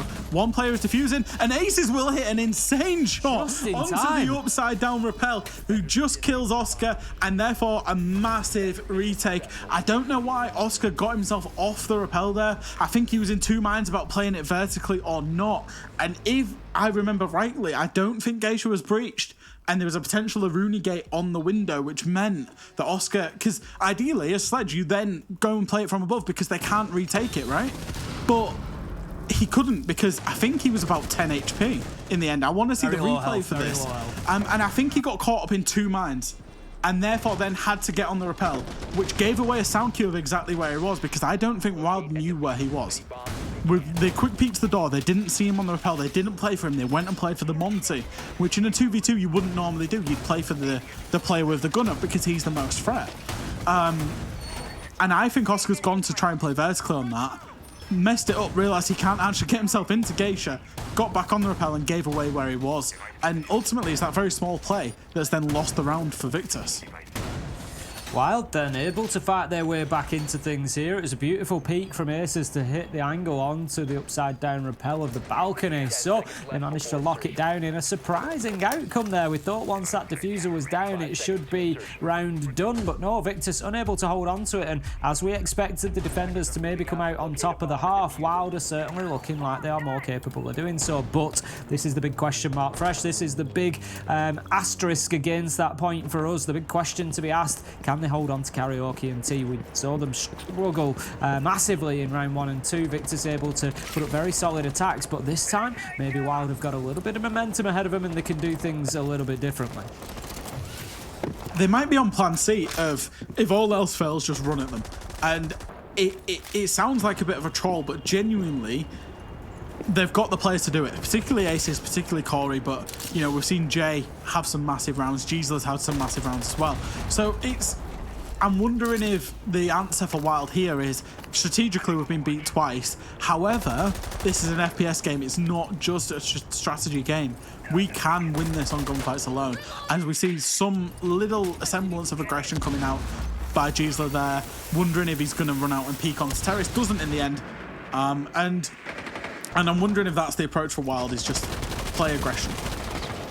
See how it pans out, particularly around the entry kill and whether they manage to pick it up. Trying at a vertical nade there, Victus were unsuccessful, but Jay, he's going to take a little bit of damage as there's a spray down of one of the soft walls, a bullet catching him but not able to do more than a tickle, and he's going to be brought back up to full health with one of those corner salvation stations. Oscar is now moving himself through Dragon, getting established inside, and this is what we've seen Victus do so well, is get those long angle opening kills. Oscar from the same doorway as he did before. Last time it was round 1, Jay on the Capcan that he managed to pick up. This time it's BZ on the Jaeger, and that is a great opener for them.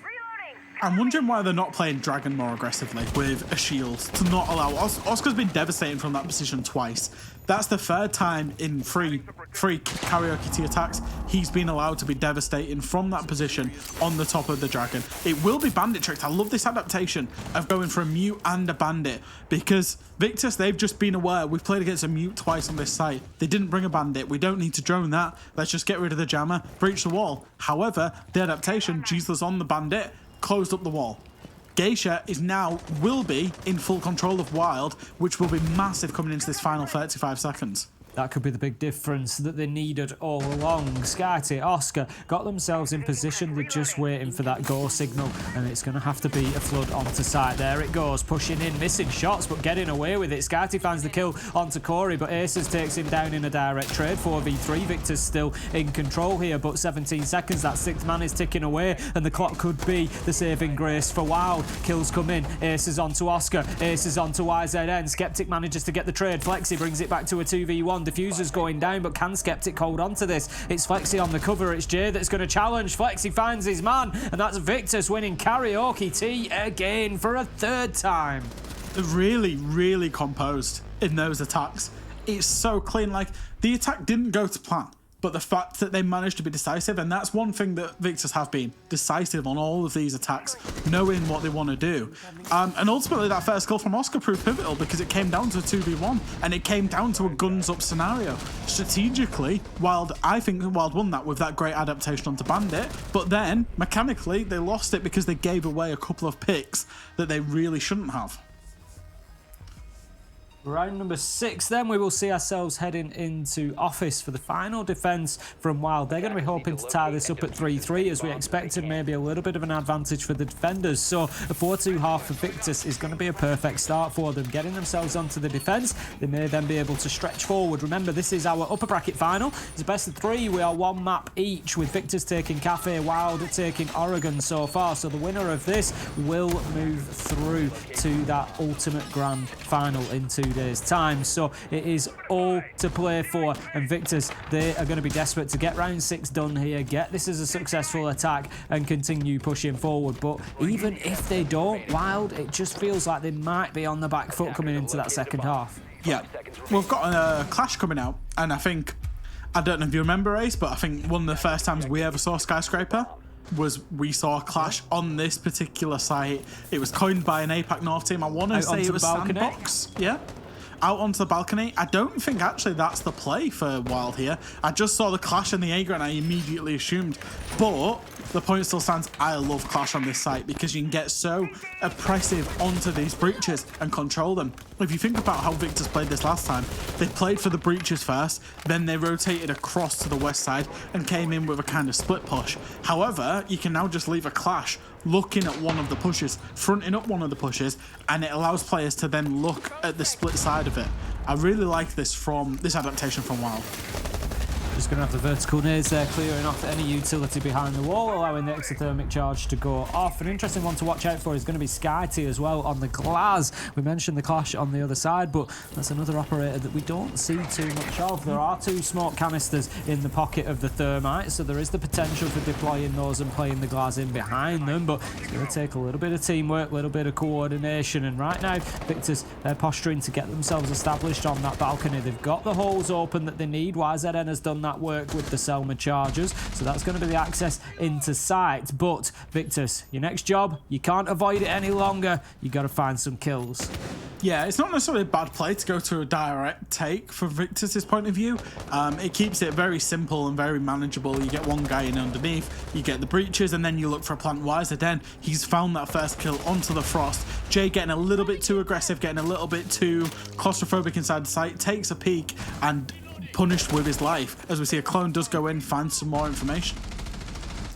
Going to be coming down to the final minute very, very soon, and Victus just trying to, I think, scratch their heads a little bit here and figure out exactly what to do with that man advantage. They've got the breach open, they've got themselves surrounding the site, and now it's just about that final execute. It's just about saying, we're ready, let's go. Oscar's going to work from underneath. Out goes the smoke canister just to try and give that glass some advantage. Scotty will step forward, play deep inside the smoke, but he's just going to get shut down by Corey. Beautiful spray down. Flexi, he tries to go in, he doesn't know there's a man behind the chair, loses the fight to Aces, who steps up, and Wild once again able to just fight off the attack of Victus on this office site. Giesler and Aces getting kills themselves, and it's YZN in a 1 versus 4. 35 seconds left to go, and he's got an absolute ton of work ahead of him, including a clash right up in his face. Just going to start burning down his health as he goes in looking for anything that he might be able to find. But 20 seconds left to go. This round is done. It's going to tie up 3-3. Yeah, does manage to find himself an exit frag, but there's no way he pulls off the 1v3 here. And I want to talk about Aces in the context of this round, because Aces brings a lot of pros and cons as a player. He is exceptionally talented. Like, exceptionally talented beyond belief in that he is one of the best fraggers in the world. And it feels odd to say this about a tier 3 player. He has his flaws in that, you know, he plays very solo. He can be a liability at times. But positionally, he's one of the best players. He positions himself in such good positions, plays awkward positions, manages to pick up multi-kills in big rounds, and he did it once again there. He did it the first time while defended office. He did it that time when while defended office, playing just behind a desk on a little head height behind the chair, picks up a double kill, and that's round over. And he's done it again. And I think he's showing why he is or was one of the best players in the world there. I still think he potentially is. And it's good to see. It's good to see that he's back, because obviously, was in tier 1 for the longest time and has had to go back to tier 3 and, try and rediscover himself as a player. Well, it looks like he's discovered plenty of kills this time, 9 and 4. We're going to be heading into round number 7 then. 3-3 on the board, evenly split, just as we are in the maps. Basically, the entire matchup is completely level at this point in time. 1 map each, 3 rounds each, and the next 6 are going to be decisive as to who will progress. But you just feel like there could be a slight advantage for Victus here, given that they've got the defence now. But can they hold on to the elusive west side site of Tea and Karaoke? It's something that WYLDE weren't able to do, and this round for me is a very important one. If Victus are able to lock this down and get the defensive win that WYLDE were unable to, then you start thinking that it could definitely be a 4-2 half. Flexi's got himself in a curious position where I don't think a single drone has looked at him here. He's got a massive potential to make a massive hero play. He's been misdroned as well. He's just seen it skim past him. He's looking for it to come back. I don't think they know he's here. It's just curious because he's got one player on his window that hasn't heard the sound cue. He's going to get himself an entry frag here and potentially a second. However, Corey will know he's there, and Corey's potentially just baited Aces out completely there for a 1-for-1 by not knowing and not droning the room that he was right on the window of. Lexi had a real opportunity to pick up a double there, but they just got away with it. Skeptic's going to be using that Echo drone, the Yokai, to be able to use it more like an attacker drone, get out ahead of his roamers, feed a little bit of information, just in the process of relocating it. He's not really going to pick up too much though, and WYLDE, they continue their push forward, and much like Victus, they want to get themselves established on that east side of the top floor, in Dragon, in Terrace, to then push forward from there.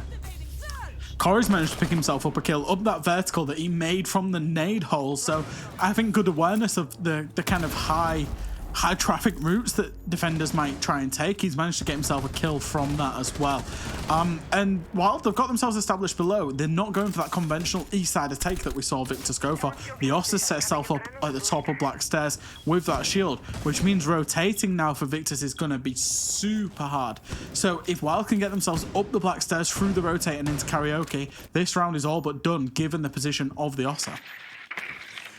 We'll see how the next minute progresses. For the time being, just doing that last little bit of drawing in before it's go time. Looking to clear out utility, and Victus now really on the back foot as Corey manages to find the kill onto Skeptic. Low health all around. SkyT is shut down. It's all up to YZN, but he's got about 5 HP. That's 1v4 down to 1v3. He's got a lot more work to do here, especially playing into those Ossa shields. BZ is going to be able to get that diffuser down. There's very little chance that YZN can do anything about it. Shut down by Gisela, and that is going to be the round to WYLDE. Yep, and that Karaoke T, it's elusive. It's so hard to defend in this particular game, and I think I liked that from WYLDE in terms of bringing the Ossa, taking the vertical control, because that attack, that direct push, is all about Black Stairs there. It's all about the staircase.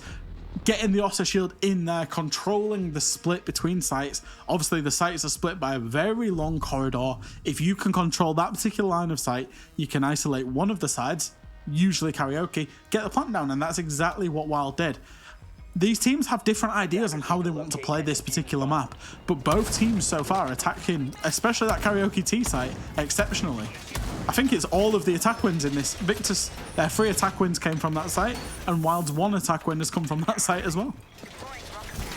Be round number 8 that we head into as WYLDE have managed to get themselves an advantage. They really needed that attacking round for me there, Fresh. I think, you know, if Victus had been able to lock down Karaoke T as WYLDE were unable to, it just really sends a message then that the defenders are going to rule the day. But it's certainly looking like it could be the attackers at this point. And Victus, they're going to switch things up quicker than WYLDE did. They're not going to go for that second attempt. They've gone straight over to Office this time, and they're going to be facing a bit of west-sided aggression, I would imagine, coming out of WYLDE as they try to push across.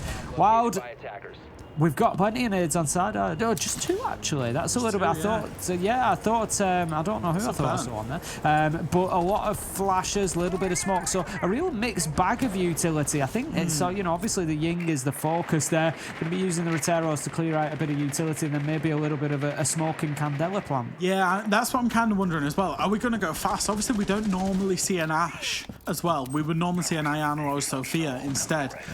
So it's going to create a curious problem. For example, the thermite charge has gone down on the single wall. There's 1 set of nades and 1 Gon 6. Are we going to use that? Maybe an Ashe charge will... Oh, it's going to be a Gon 6 there from below that will clear that mute jammer onto the single wall and will clear it. And I think that's, you know, as you say, compositional-wise, it looks like there might be a fast play coming in from WYLDE here because they've not brought many nades. They've not brought that kind of utility that you would try and establish control and then get up nades, for example. It's going to be the opener, not the one that we would expect. Jay somehow manages to take Aces out with a Rotero drone. Okay, lovely. Well, through the wall. That Ying plant's not going to happen now. Probably not. Probably not. We're going to see the Definitely site wall. We're going to see the site wall opened up by the exothermic charge, so access has been gained at least. But Victus, they're going to be feeling a lot more confident at this point in time. What a shot through the soft wall, though. BZ maybe just acting on a little bit of information there. A crystal clear call from his team, and he manages to take down Flexi with an absolute beauty. But the challenge comes in from Oscar on Dragon, and Victus, they continue fighting back, keeping themselves that man advantage. 4v3. The Thinker boost is just going to put a little bit of health into everybody before Corey went down. So that leaves us now with WYLDE just trying to aggress forward, trying to reposition. The problem is the choke points, is that the office breach and the top single wall breach become choke points that the defenders can have multiple lines of sights on. BZ, other than that one, you know, the one kill for WYLDE has been that exceptional wall bang that BZ got. He's going to have to try and find another peek. Will go to the single wall as 2 or 3 people have done before him. Will see a player peek out. It will be Oscar who will get the final kill, and that'll be a round to Victus. And I think the big problem that both of these teams have, and we said that Karaoke T is the only site that's been attacked successfully, I think there's no backstab coming in. Victus tried it once on their attacks of the Office side, but every single time Office has been attacked, it's just been a one-sided approach that the defenders have been able to set up crossfires on. And it is the same thing here for Victus, is that they were able to just sit in these positions without worry of somebody coming, you know, to the backside and backstabbing them. Just had a call for a rehost there, so you'll likely come back to our little faces for a minute or two, and we are still completely squared up fresh. 4-4, and honestly, it's anybody's guess who is going to take this. Yeah, it's kind of curious to set up. I think you would have to side with Victus on the fact that they're able to defend, you know, at least Office. So they should probably be able to get themselves up to at least an overtime, but if it continues this trend, we're probably heading towards overtime in the fact that teams can just attack one site and teams can defend the rest, and, you know, a 3-3 split. I think it all depends on the site choice. You know, if it does continue, Office has been defended, there will be one more Karaoke T, but if Victus successfully defend that tertiary site, presumably Dining Kitchen is where they will go next, then, you know, I would... If I was a betting man ace, I'm not, but if I was, I would potentially just be siding towards Victus in this one, but with a view that it's probably going to an overtime. Like you say, it's all going to... The pivot here really is going to be Karaoke T. WYLDE couldn't hold on to it. If Victus manage one, then, yeah, you look at a different outcome, but we've already seen them fail, so it's not going to be easy for them to do. I mean, what a finish overtime would be between these two, all the way to a map 3 decider on Skyscraper, and then we come down to the final 3 rounds of overtime. It'd be an absolute grandstand finish for this one. And it comes down to 1 round of Karaoke T on round 15. Oh, imagine. I'm getting excited. We're not there yet. We are, of course, just in a rehost. We'll get the players back into lobby, and I'm sure you'll be seeing the game rather than our beautiful faces, in a few seconds' time. It really is curious, and I liked the idea for WYLDE there in terms of going for a direct push with Yings and etc. But obviously with the unfortunate team kill, they couldn't, and that's really what cost them on that last office attack. I think when they go there next time, I think they'll have a good idea of how to attack it, because I think they'll potentially go for the same thing, but realise that they need one Lurker player. Maybe it's not Aces on the Ying, maybe put somebody else on the Ying, maybe Corey somebody else, and then let Aces just jump on the Ayana or the Thinker and just walk in the backside and basically shoot everybody in the back. And I think that one adaptation could come out. As I say, we're expecting this game will go all the way to 12, probably to overtime. That could just be the differentiator. It's certainly going to be close. It's been back and forward throughout. I mean, WYLDE had the more convincing win on Oregon. If we look at the two maps that have gone, Victus were very good on Kafe, but it went the distance. They had to take it in 12. WYLDE just had that edge, but they don't really seem to have carried that forward. Aces has had a great game so far. It feels like maybe they just need a couple of the others to step up around him now. We've seen big rounds out of Jay. He's been a little bit quiet over the back end of this game. Maybe just needs those big flank moments that we've seen from him so far. Yeah, it doesn't feel like we've talked about him for a while. No. And we know he's got it in him. I mean, we saw it 2 rounds in a row on Kafe. So I think you're probably right, is that individually he needs to step up. Jay, unfortunately, he doubled his kills in the last round. It was a team kill. He was 1 and 6 and then, got the team kill as well. So he's not having the best time on Skyscraper, but he's playing a much more supportive role on Skyscraper than what he played on Kafe. But yeah, I think so. I think Aces is pretty much at this point in time 9 kills in the first 7 rounds, kill lead for his team. He's got the team on his back. It just needs somebody up there with him to help him, as you say.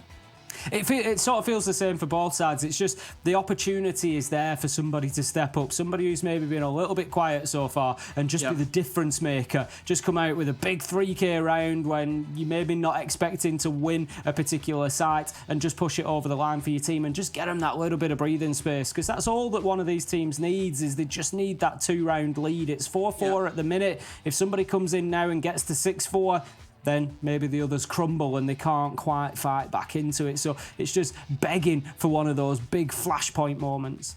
Yeah, and if I had to put my money on it for somebody from Victus, I would say Oscar. And I know I'm going to say I'm a big fan of him. I think he's a sensational player. We saw it a couple of times in the last game as well, the last map, where he just makes these little plays that cascade into a round win.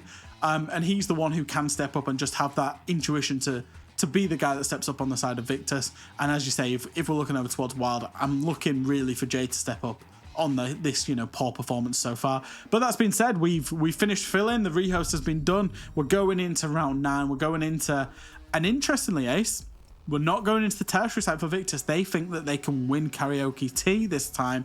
And I think this map will be decided on the defense of Karaoke T. We're probably going to see it in this round.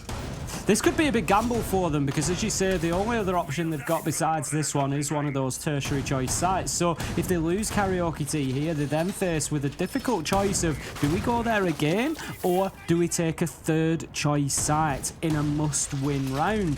Not going to be easy for Victus, so round 9 could be a real pivotal point here in this one. We've got pretty standard setup so far coming in from the defenders. We've got Skeptic on the Echo. We didn't see much use or impact from the Yokai drones last time we saw Echo brought along on Skyscraper.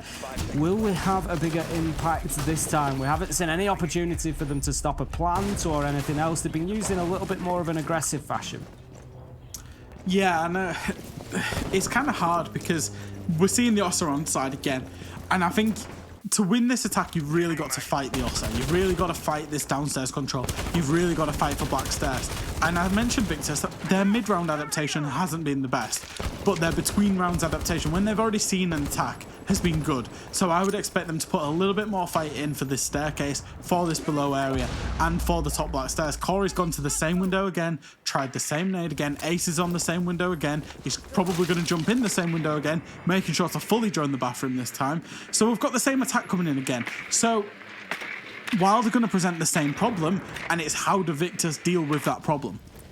As you said, they showed us good round-to-round adaptation in the previous maps, so can they do the same again here? At the minute, they're trying to gather information. BZ is going to take a lot of damage there, and that could be a really big moment. We said it was the Ossa shields that caused a lot of the problems last time, but this time he might not have the opportunity to get himself in and get the second one down. He's got one on the balcony, but as the Thinker boost comes in, the Toxic Babe canister comes out, and he needs to be careful, he needs to be cautious. He dips himself away, and Flexi just playing smart there on that window, taking a little knock on the barricade and turning BZ's head.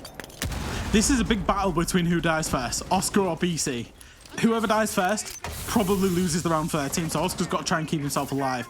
I think Oscar's maybe done his job a little bit more than BC in terms of he's managed to just hold off the time. He can die, he's expended his utility now, but this fight is all around this top black stairs position. BZ will get the first kill onto Oscar, and that is completely advantage Wild.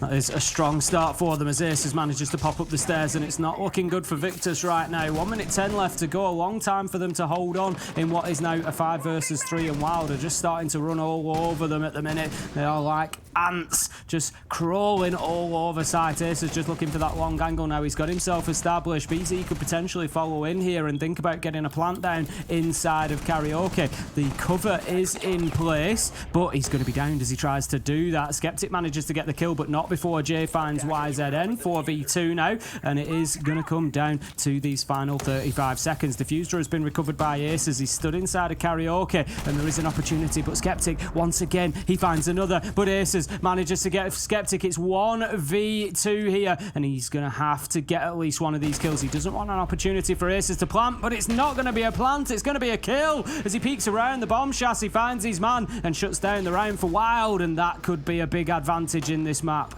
We talk about Victus's between round adaptation, and I think that realistically they messed up their adaptation there. What's the easiest counter to an Ossa? An impact grenade.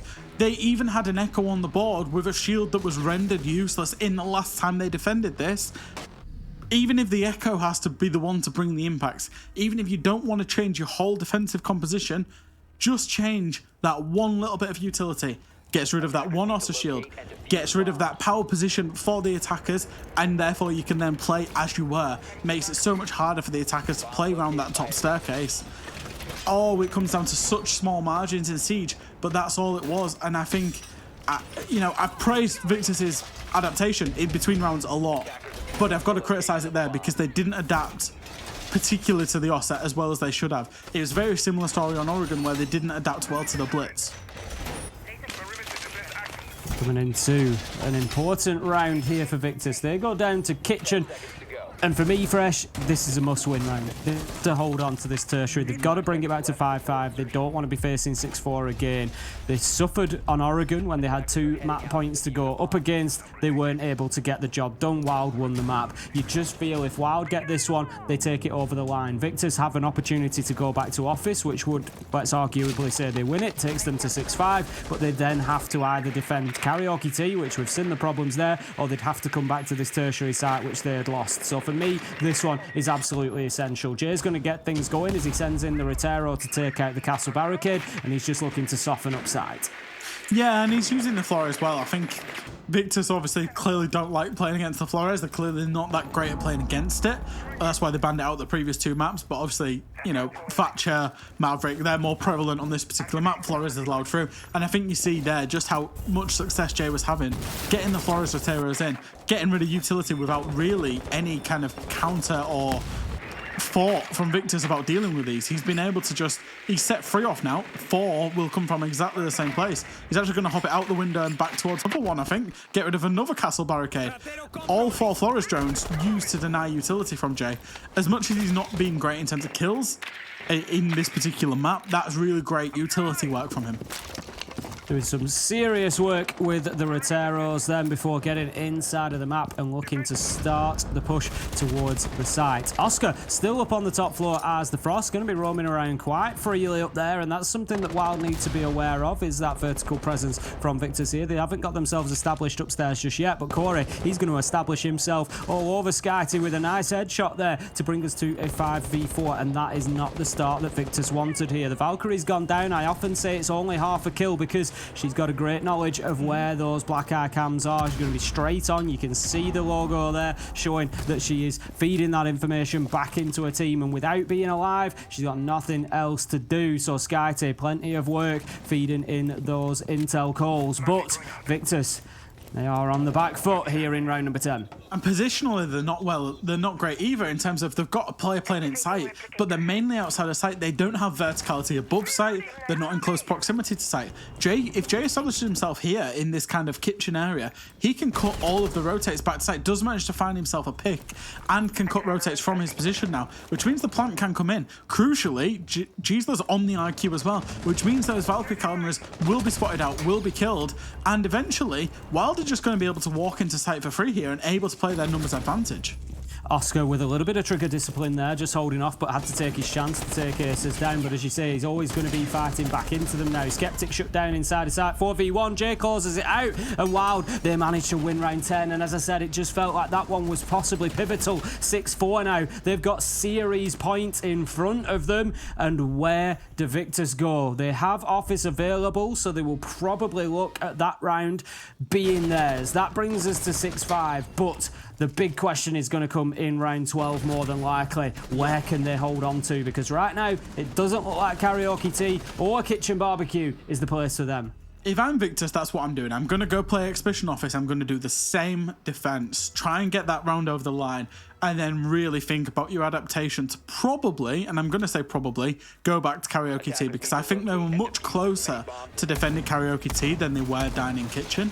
Barbecue Kitchen, sorry, not Dining Kitchen.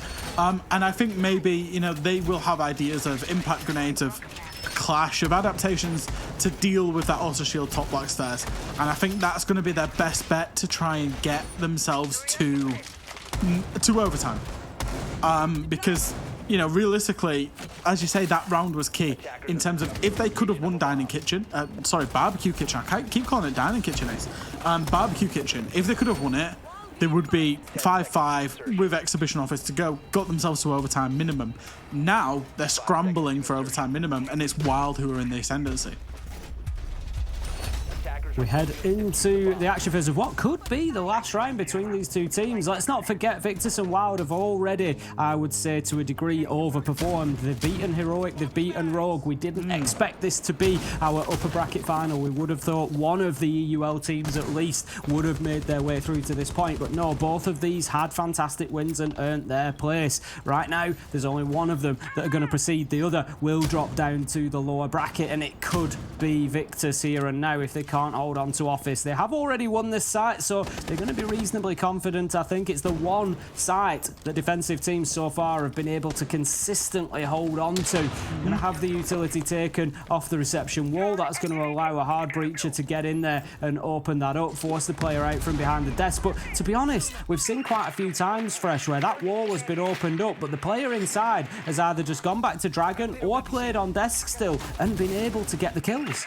I think it's all about the backstab. It's all about if a player from WYLDE is going to be the person to step up and get a backstab. We're seeing WYLDE completely go for an office side take. They're going to go for the breach and look towards breaching and poking, which is fine. But as you say, those breaches just become kind of concentration, you know, concentrated places in terms of where the defenders are just able to front it up. So I'm looking for somebody from WYLDE to do a little bit of a backstab or a quick execute into sight and all push in at the same time.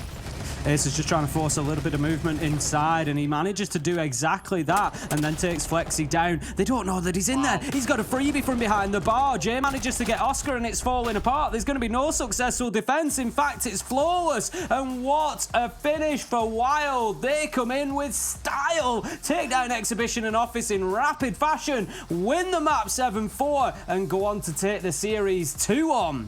And that's where Ace is a match winner. In terms of just being able to say, I need this wall breach, I'm going to get a kill, I'm going to walk in and get another 2. Done.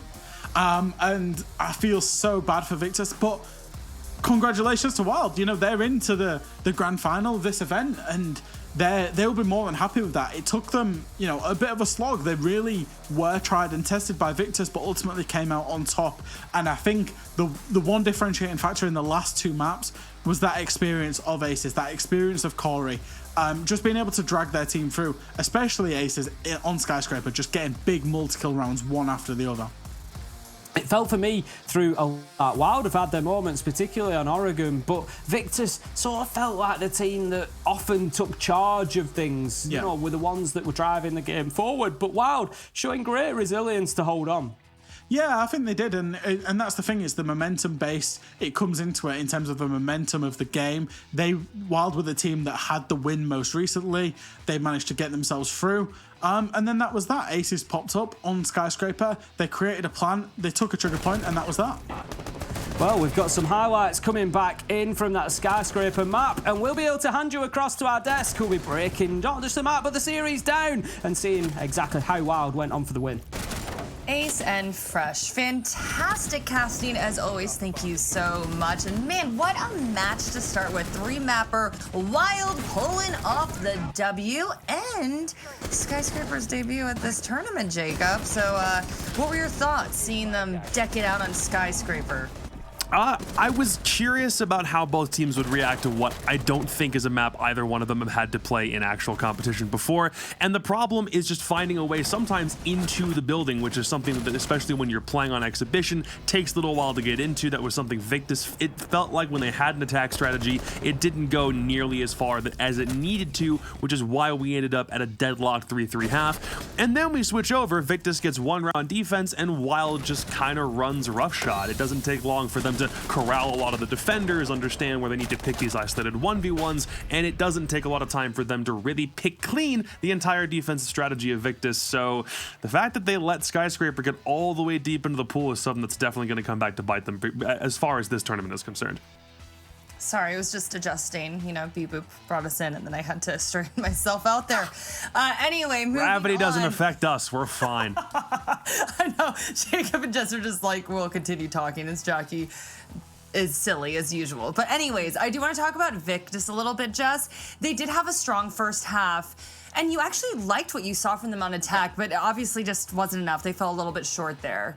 I mean, it was like two stylistic differences clashing. It's like two bullets hitting each other and then ricocheting off, and it makes a big bang. And I think whoever had the best angle on that, I loved Victus's attacking half, just purely out of the fact that they took the time and the due diligence to drone everything, play everything strategically.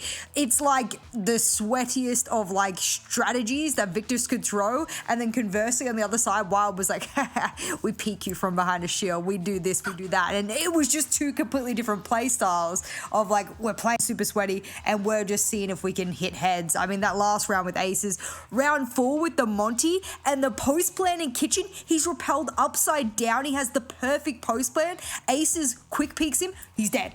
Like this, 1 out of 10 times you win that, right? 9 out of 10, you should win that in a post-plan situation, coming down to the pure gun skill of WYLDE and a lot of their players just being fundamentally and just organically so good at this game from a mechanical standpoint. I think that's going to be one of their biggest strengths moving forward for the side of WYLDE, is like they're mechanically crazy good. Like that is hard to overcome in some of those rounds. Yeah. I don't know if you guys heard an alarm going off. That was Beep Boop. He was telling me that my bacon is almost ready, which Jess was thoroughly appalled that I put bacon in the oven. She puts bacon in the oven. Like, that is a crime. It is a crime. No, that's a really good way to cook bacon. Like it honestly is. Thank you, Jacob. That's a fantastic way to Thank cook you. bacon. Some of the crispiest strips I've ever had is laying it out on a rack, putting it into the oven for not like a crazy long time. It's some of the best bacon you'll ever have. You're gonna have to try it, Jess. You're gonna have to try it. Do we need to get into the specifics of this? Because we can't. You know what? We will have a thorough discussion about bacon later, but first we got to break down the EU bracket, everybody, because Please do. It's actually Heroic and Roger, I think, are still battling it out, and they're pretty close, right, Jacob? For right now, yeah. Actually, by the time this stream goes up, that game definitely could already be over, considering it's a rogue landslide on map 3 that's determining it right now. So Heroic don't have that many more match point opportunities left. So we could very well see that lower final get filled out with Rogue sooner rather than later. It might be Heroic first team out of the gate. WYLDE have advanced all the way to the grand finals, which is, again, not the thing that we thought going into this week, but it kind of looks like the Korean Aces Revenge Tour has gotten started a little bit sooner rather than later. And there is now a chance that if Rogue were to make a lower bracket run all the way to the grand finals, then that would be the sweetest way to get revenge if they want to win this thing. So we'll have to find out. Oh my There we god, go. right in front of Just my one. eyes. Just Right one. in Good front of job, my B eyes. Boop. Good job, B Boop. B Boop was like, no, graphic. I don't think that was B Boop. I think that was Rogue. Rogue. I think it was Rogue, by the way. I think Let's go they did that Rogue. themselves. Okay. Man, so Okay, well, yeah. we don't get the timeline of Spoit getting knocked out in like 2 games in his first tournament, but you know what? We'll take this too. It's fine. No, well, look, to be fair, when you come out and you have a debut and everything like that, like your first couple of series are always like 9 times out of 10, obviously Benji had a really good couple of games, but 9 times out of 10, you're not going to look like your peak. Like that, you're never at your Right. peak in the first couple of games. So I will Olo give him the wasn't benefit that of the hot doubt. in his first couple of Pro Yes. League games way back in the day either. So yeah, See? it's So, a some slow of the burn best. thing, but hey, let's go Oh, Rogue. what a comparison, Spoit to Bolo right there. I'm like, oh my Hey, goodness. who knows? I Maybe is, in though. 2 years we'll quote this and we'll be like, you know, here we go. It's the same kind of caliber, picking up the caber. Who knows? We don't know. Yeah, I'm like, hey, all right. Well, everybody, my bacon is burning. B-Boop, you got to take us away. But coming up next, we have MIBR versus FaZe. So don't go anywhere. More Gamers Without Borders action ahead of us. Oh, I can smell the bacon. It's so good. B-Boop, take us away. I need my bacon. I need my bacon.